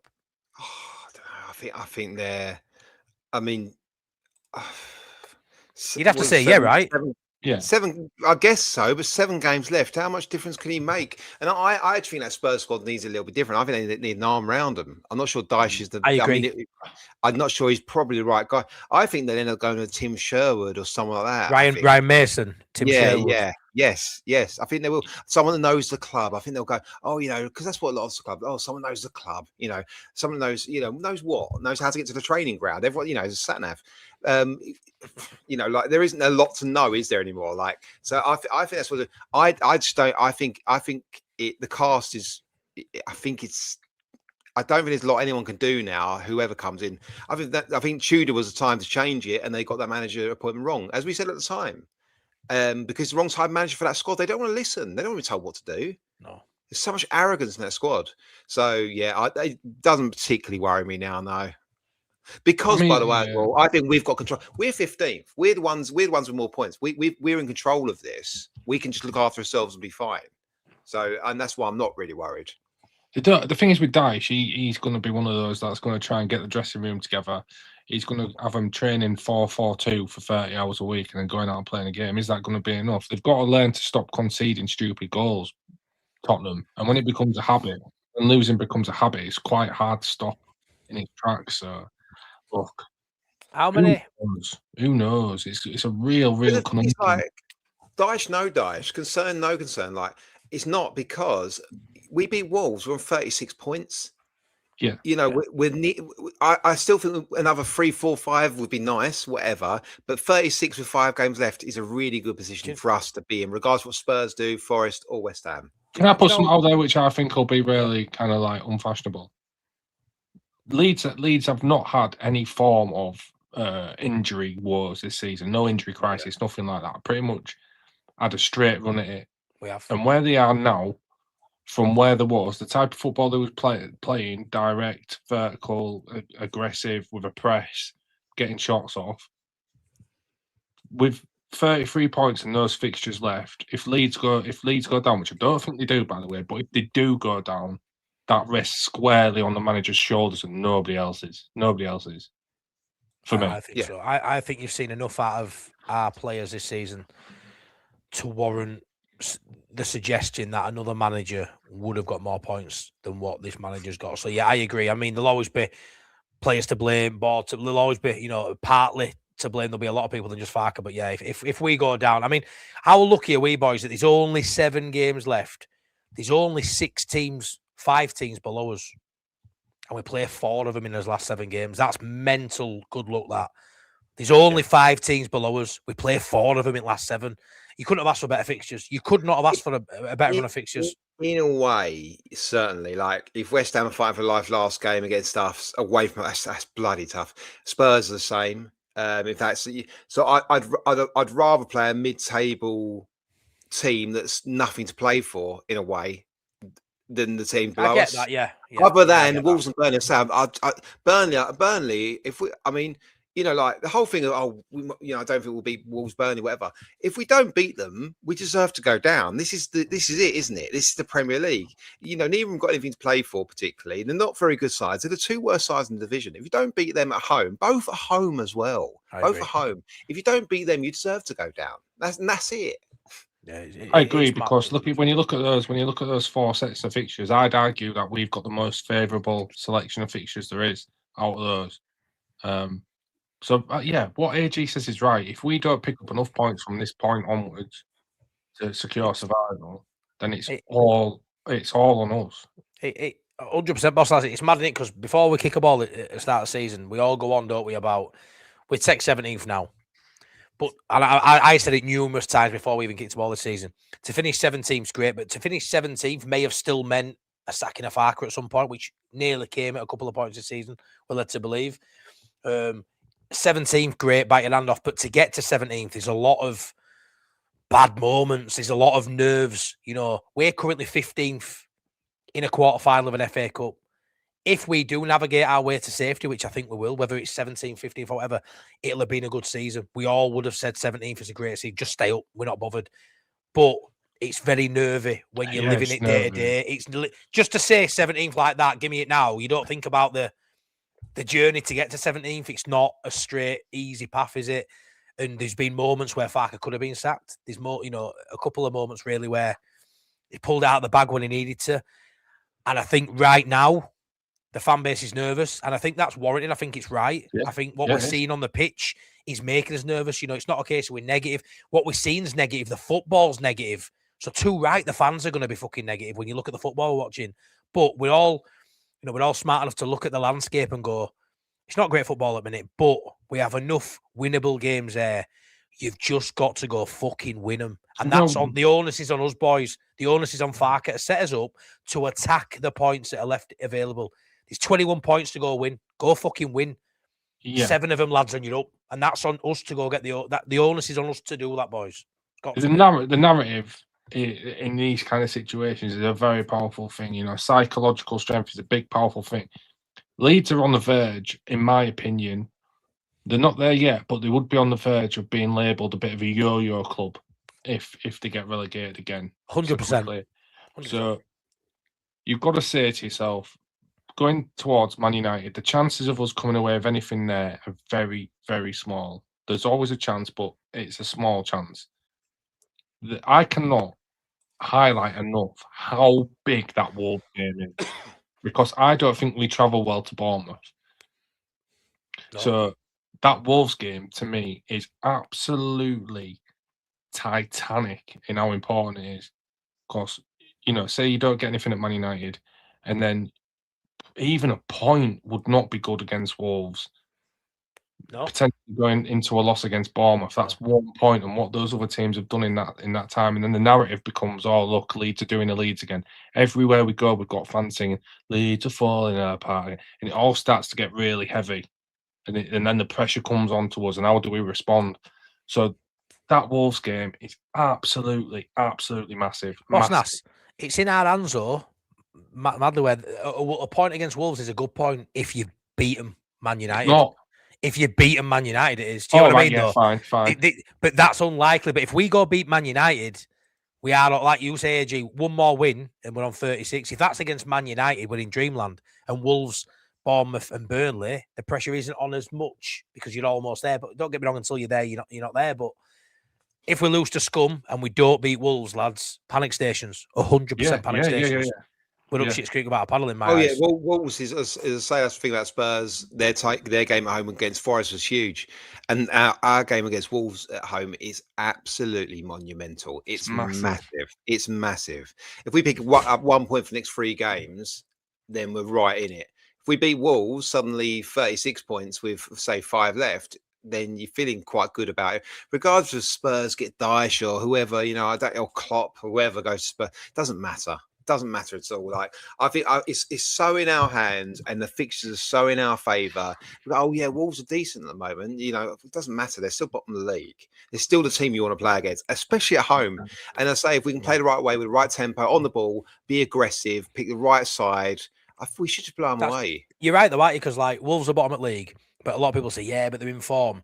But as this may sound daft, but for me, I would, if you said you have to pick a Premier League game out of venue of your choice to stay up, I would pick Wolves at Ellen Road. I'd pick that over Tottenham. And Tottenham, yeah, you probably pick Tottenham, but I wouldn't. No. Do you know what I'd pick Burnley.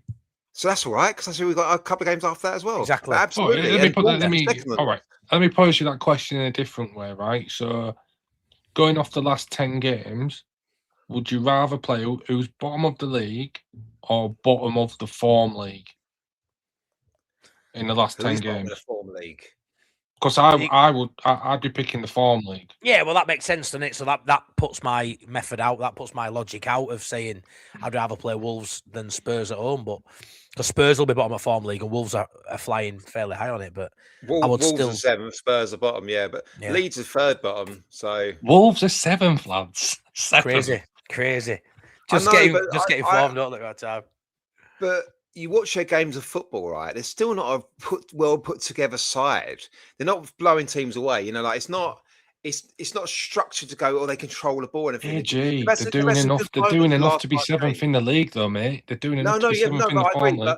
I'm not watching that game. Like, wow, they're a really. I'm not watching. You watch any of those last 5 games, I guarantee. Sit down 9 minutes. You're like, wow, they're a really good side. You're lucky to watch one Premier League game a week and get blown away by it. That's just the standard of the league. No, but you play in Arsenal, Man City, whatever. You're absolutely right. There's not many more after that. You go, wow, they're really good. I agree with that. But Wolves have got more to get at than most other sides. They just have. And they've been decent for the last 5 games, but they've a couple of 90 minutes goals and playing on the break or whatever. It's fun. And they've got 3 or 4 very good players. But my God, if you want a team at home, it's going to be Wolves. And again, Spurs aren't very good. I agree with that as well. Burnley would be my first choice. They're second. Everyone was saying Wolves are going to beat Derby's lowest points record. It was pretty much everyone was saying it. And then is it McKenna's lad who's coming? Is it McKenna? Cheers, mate. No, not McKenna. The old Luton boss. Guy from Luton. I can't remember his name now. Oh, what's his name? Jeez. Anyway, he's coming, and it took him like maybe best part of a month, but he's took the handbrake off. He's got him playing nice possession-based football, and they're 7th in the form league. So it just makes that selling at home even more imperative. After selling the best striker.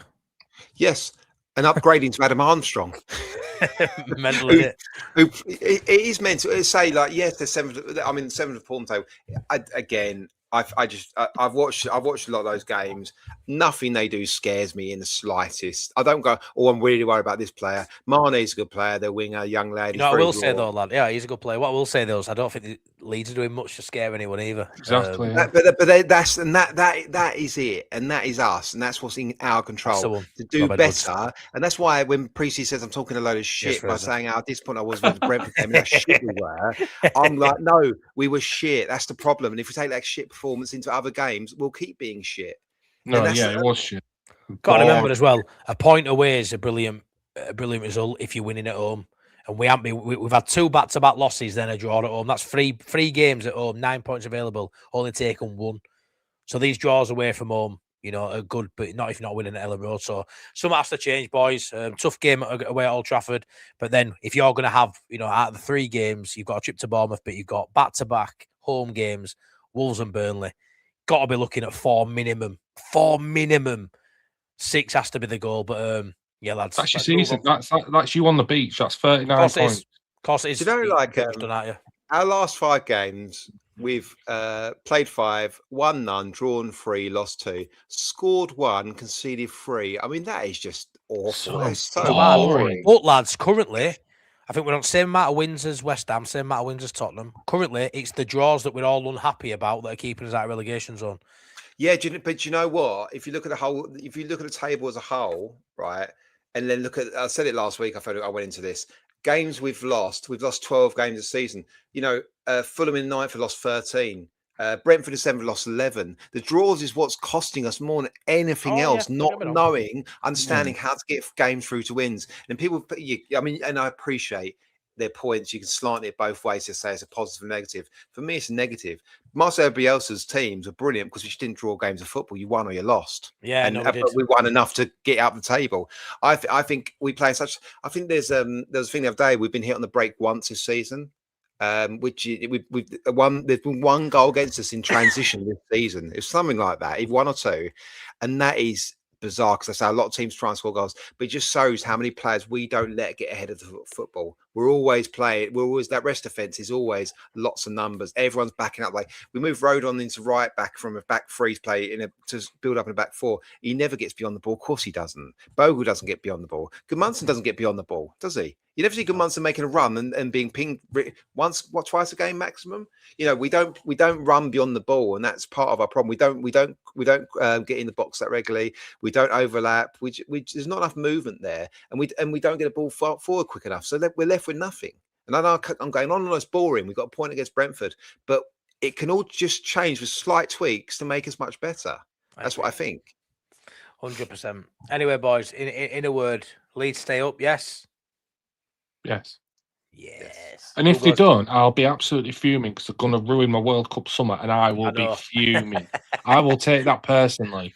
Let's see if we're right anyway before I move on to the next bit. But who's going down? I'm going to go first. I'm going to say Spurs, which is mental to say that. Do you know, you ask every Spurs fan, 95% would say Spurs, and that's why it's Spurs. I'll say West Ham.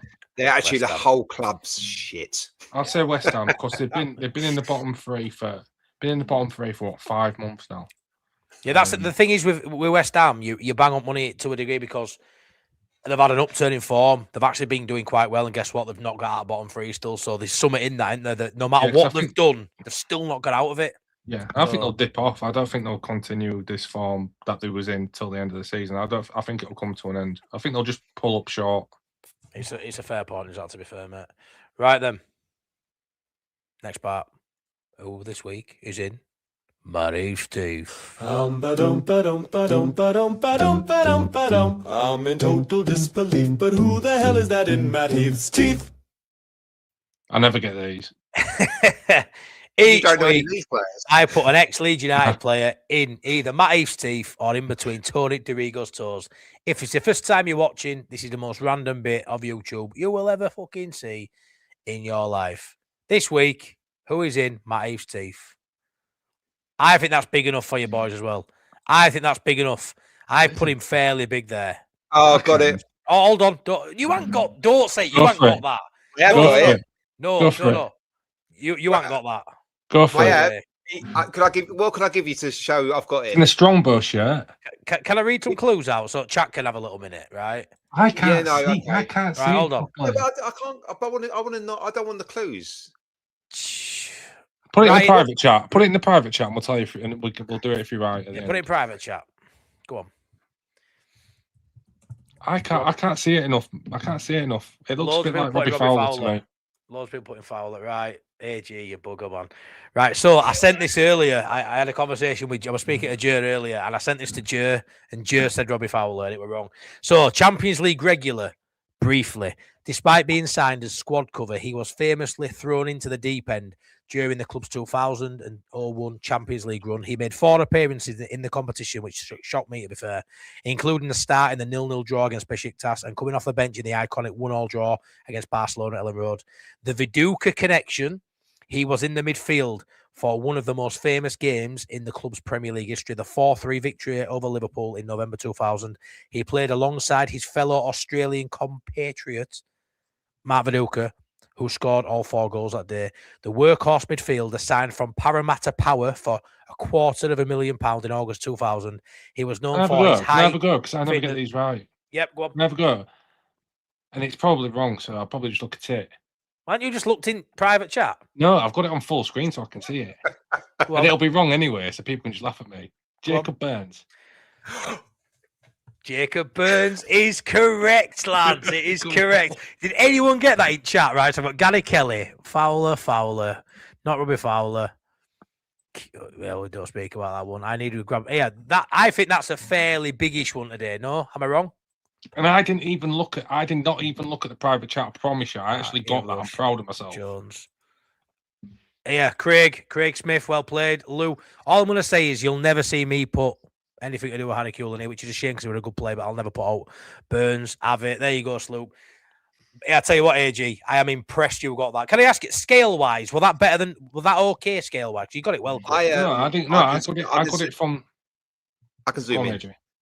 I can zoom in. I didn't like the scale. I got it from the Australian connection.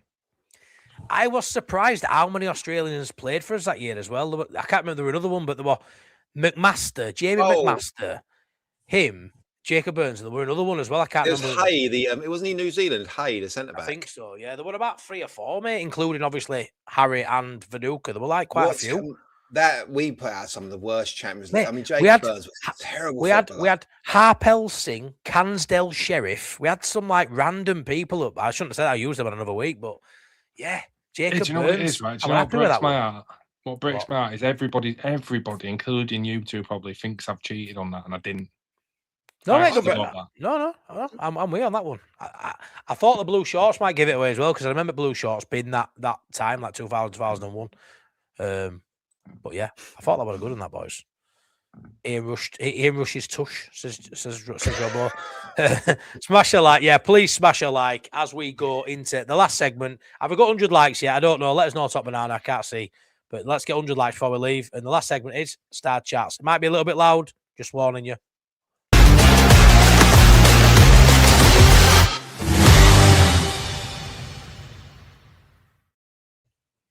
You're a cheat, says Healy. You're a cheat. Sean Healy can button it up because I actually got that.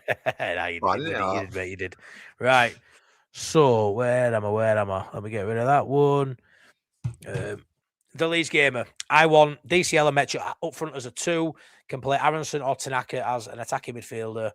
Ampadu and Stack in midfield. Back 5 of Bogle, Goodmanson, Rodon, Biotto, Strauch with Darlow in goal. Is that pretty much what we'd all like in an ideal situation, boys? Something like that. It's not about that for me, Matty. It's not about that. It's about giving the instructions to go out and win the game on the front foot. You can't put the Metro on the pitch and let him drift to the left hand side. I think Okafor will come back in. I think once Okafor comes back in, it changes it quite a lot because you've got more of a free up front. The other thing we saw the other day was later on Tanaka come on for Aronson, and then to release Stack to play attacking midfield again. And Fart does like Stack as an attacking midfielder.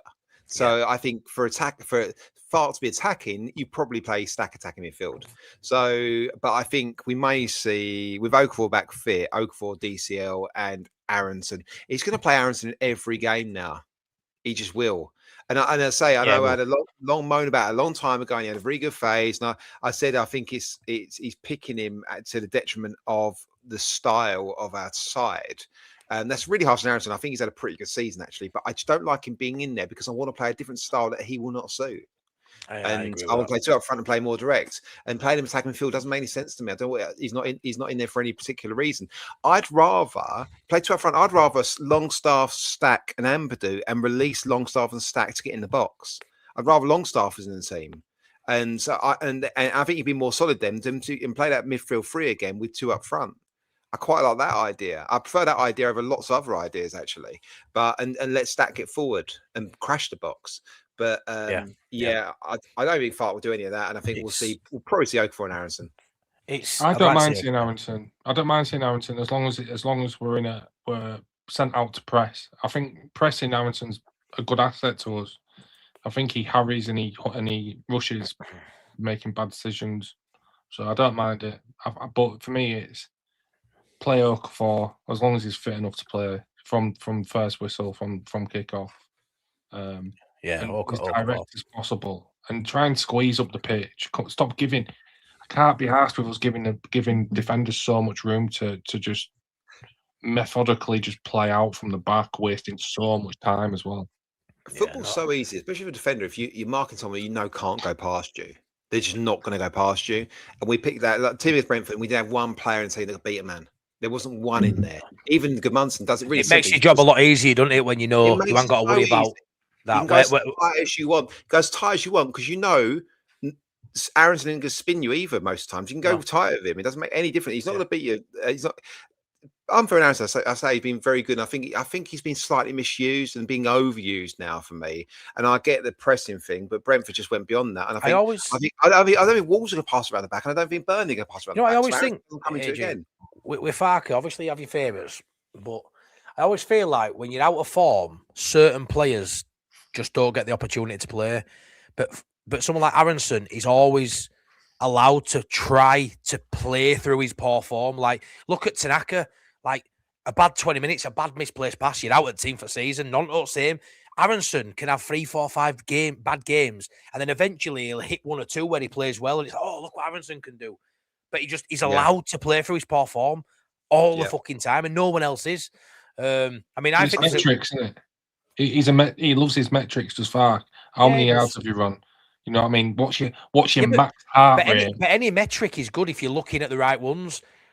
Does that mean he's not looking at the amount of times he loses the ball? Because that'll be a metric that he's pretty poor on. Do you get what I mean? How many times an attack breaks down because of Aronson? I think Farke's first thought for picking any side is, can I trust them to track their man if I need them to? Do you know what the weirdest thing is? That goes to everyone but DCL. AG, Farke was a fucking striker when he was a footballer, believe it or not. You'd swear to God he was a fucking right back, wouldn't you? I mean, fuck me. He's the most defensive-minded striker I've ever seen. And of course, I don't think he's right. I don't think we're massive down on Farke. I think he's been very good as well. But we're looking at just small margins now, and we're looking at certain elements of football. Because Preci, they've got a hump like, just drew it was fine. By the way, I completely get that, and I completely get it. But the way I see it as well is actually, I think we can do better, and I think we can slight tweaks we can improve. I do, and I think just going, Aaron's when we started with a 3 at the back against City, then we played Chelsea, and we went 2 up top. And then Demetri got injured. And I think Demetri's only started with DCL 3 games now. Palace and now the last 2. And that's alien to me to think that worked so well. We went direct so well. Didn't work very well against Liverpool, but they had Van Dijk and Canate, both big guys. So it's a little bit different. But I think, to not see that again. And then Aronson's form came into it. And then he just has to play every week. And I said, even at the time, I was like, okay, why are we trying to shoehorn him into the team? And then we had a stage where it worked quite well. Justin was playing back 3 and going, right, Stack and Aronson playing attack and field, filling in right midfield, left midfield when we're sitting into a 5-4-1 as well. That worked quite well. And then we just seem to get stuck in a rhythm until he has no choice. And that's happened quite a few times this season now. We're getting stuck in a certain formation, certain selection, until he has no choice but to change when we go in such a rut. And I don't know why he can't be more proactive and be slightly better and change before we have to. Don't have to lose 3-4 games in a row and then change. Lose a couple. Look at other things. Look at other. It's not all about end result. Look at what's happening during the game and make changes throughout. But as I say, I think we've left it a little bit too long, and I think we're doing it again. And I think now we're changing, and we're changing different stuff. Suddenly we've got the Metro going left, Aaron's going right, DCR up front by himself, and I don't think that's worked at all for me in either game we've seen the last two. I can, yeah, and I hear all your points, AJ, and I agree with 90% of them. But the thing is, for me, none of this matters if we do not play with tempo and aggression. Of course. You take tempo, aggression, and pressing out of this lead side, and it simply does not have the individual quality to win football games in this league. No, it doesn't. Just done. Yeah.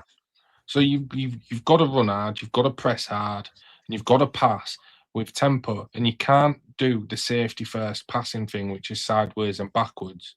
You can't do that. No. You've got to be a bit braver on the ball and look for that progressive pass. You've got to. Absolutely agree with that. And I think that the tempo and aggression we've had off the ball all season, actually, and that's been really good.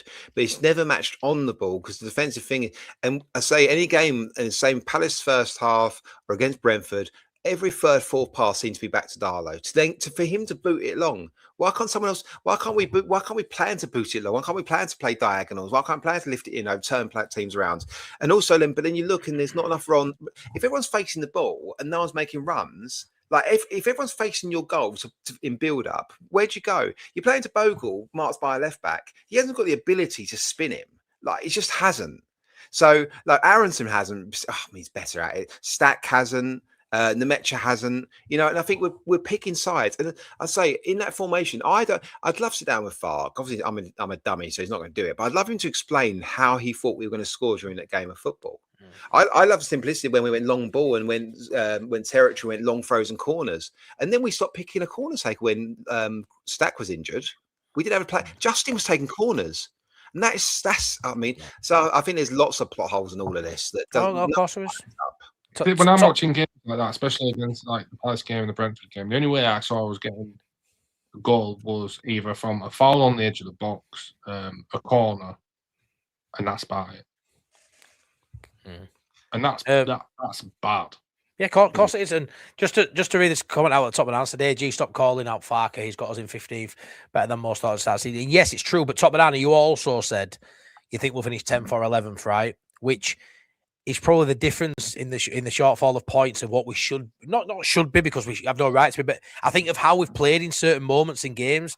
If it have adapted, if it had played players a bit more, if it had played to our strengths more, we would be sat in and around where Sunderland are. Because I look at the season as a whole, and there hasn't been 10 plus points in between us and Sunderland in what I've seen. I don't think of what we've got. Go on, AJ, jump in. By the way, I don't think I'm really calling Farker out. I think what I'm doing is we're well happy with what we've got. If I wasn't on doing this on YouTube, I'd watch the game of football, get slightly annoyed, lay in bed and even go a bit annoyed about that, and then I'd watch Nick's game, because now we're talking about it and that people are, I'm giving my opinion on the match. And of course, if we're not winning games, football is negative. And and I think we can do better, so then you've got to criticize to say we can do better. You've got a critique. Or you just do a Priestley and go, I'm happy, and then that's the only way. And then that's it. Yeah, sometimes we just need a bit more, don't we? You know what I mean? Like obviously, when we're speaking about Leeds, you can't talk about Leeds United who haven't scored a goal and haven't won a game. And none of us are saying Fark's done terribly by any stretch. Wait, was in the 15th. Sorry, Top Banana says that exactly that when he says, question, did any of you think we would be 15th? Now, interestingly enough, I've seen like a multitude of different predictions where some people had us as high as 9th, 10th, some people had us signed 17th. Would we be happy with 15? Now, I think we're getting too stuck on position at the minute. The fact of the matter is we're 3 points above the relegation zone, right? 4 points above the relegation zone. And I would argue that the majority of Leeds fans did expect that kind of range. Yeah, I think so. And I think that's why Fark isn't getting pelters, because I don't think he's underperformed with this team, but I'd also argue that he hasn't got the most out of it, and that's through not being brave enough. That's a perfect way to sort of look at that. I agree 100%. And like I say, I think it's more when you're forecasting, you're looking like, the points we've got now we're happy with, but the form isn't good right now. So that's where the worry that comes in. That's where the negatives come in. That's where the critique comes in. Looking at what we've seen for the last, I mean, anyone can go 7 games there. Yeah, we'll stay up. Yeah, of course we will. Of course, but let's have a discussion about it. And there is holes you can pick out of what we're doing right now. And you go to scum, you get beat. Chances are we don't score. Based on right now, we aren't scoring goals. Yeah, but we'll go to scum and it'll be a right game and we could score a couple of. Based on what? Based on right now, we can go to scum and score 2 goals. Not. Can it happen? Of course it can. But based on logic, right now there's a lot of holes to pick. And yeah, we're happy with 15th.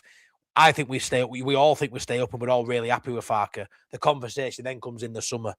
Do we move on? And we'll see. For me, how we end the season, how we go about these next 7 games, will determine whether I want Farker in or I think we stay up. Is that enough for him to keep his job? In my opinion, no. How we stay up and how much faith we have in him to kick on next season and not be in a relegation scrap again. Let me ask you this, Mike. Is a point of it. Go on. So when it in terms of Farker, you're going to be looking in summer for an evolution of this squad, right? Yeah. To reach a new level. Do you think Farker has that same growth within him to reach a new level, or do you think we've seen what Farker is? I think there's an argument to say. I've seen people say to me, Bossnass, give him more money, he'll do great with more money. I aren't too sure he will. I base that on the fact that he's got better players on the bench than some that start week in, week out, and he doesn't utilise them. So I look at it and think, evolution-wise, you want to upgrade in players. I want to see us spend more money. I want to see us bring 4 or 5 players in that are 25, 35 million pound. Whether we do that or not, that's what I want to see, an evolution of the squad. Will Farker play these players? Or will we still see a Gruever? We'll still see an Anderson? I'm not too sure. I think he could stay in charge next season and we can have a similar season, finish 15th, 16th and be happy with that again. I think to go again to the next level, you need another manager. But do we need to go to the next level next season? Or is a 15th, so that's the real question then. That's the real question then. Do the board want another year of consolidation? I think they'll be happy with that board. I think they'll be all right with it. Right. I think so yeah.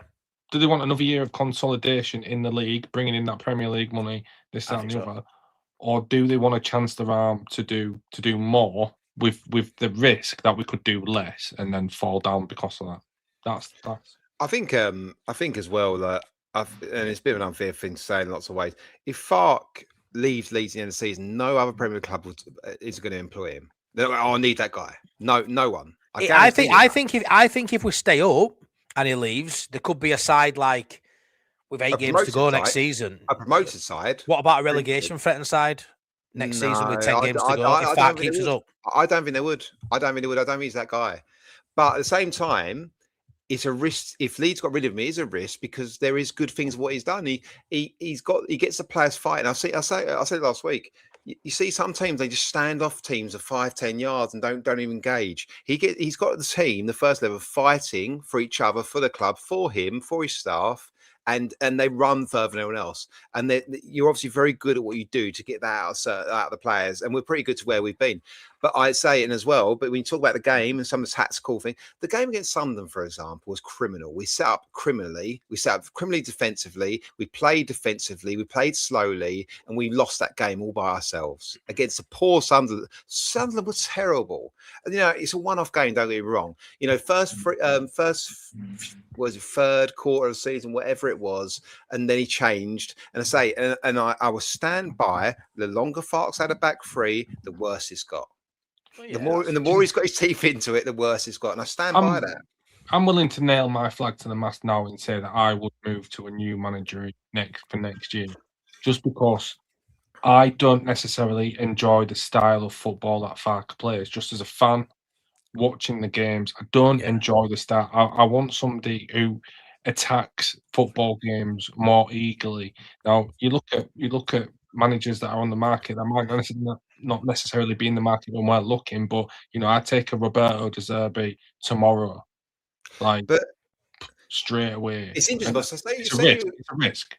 Say you're his boss, right? And you said it to him like, "I'm going to move you on. I think I'm going to move you on because I don't really like your style of football." He would say, I'm sure, "Well, actually, that's not my preferred style anyway. I much prefer to play a more attacking style of football. I don't have the players." Yeah, right. Well, you proved otherwise. I would say you proved otherwise.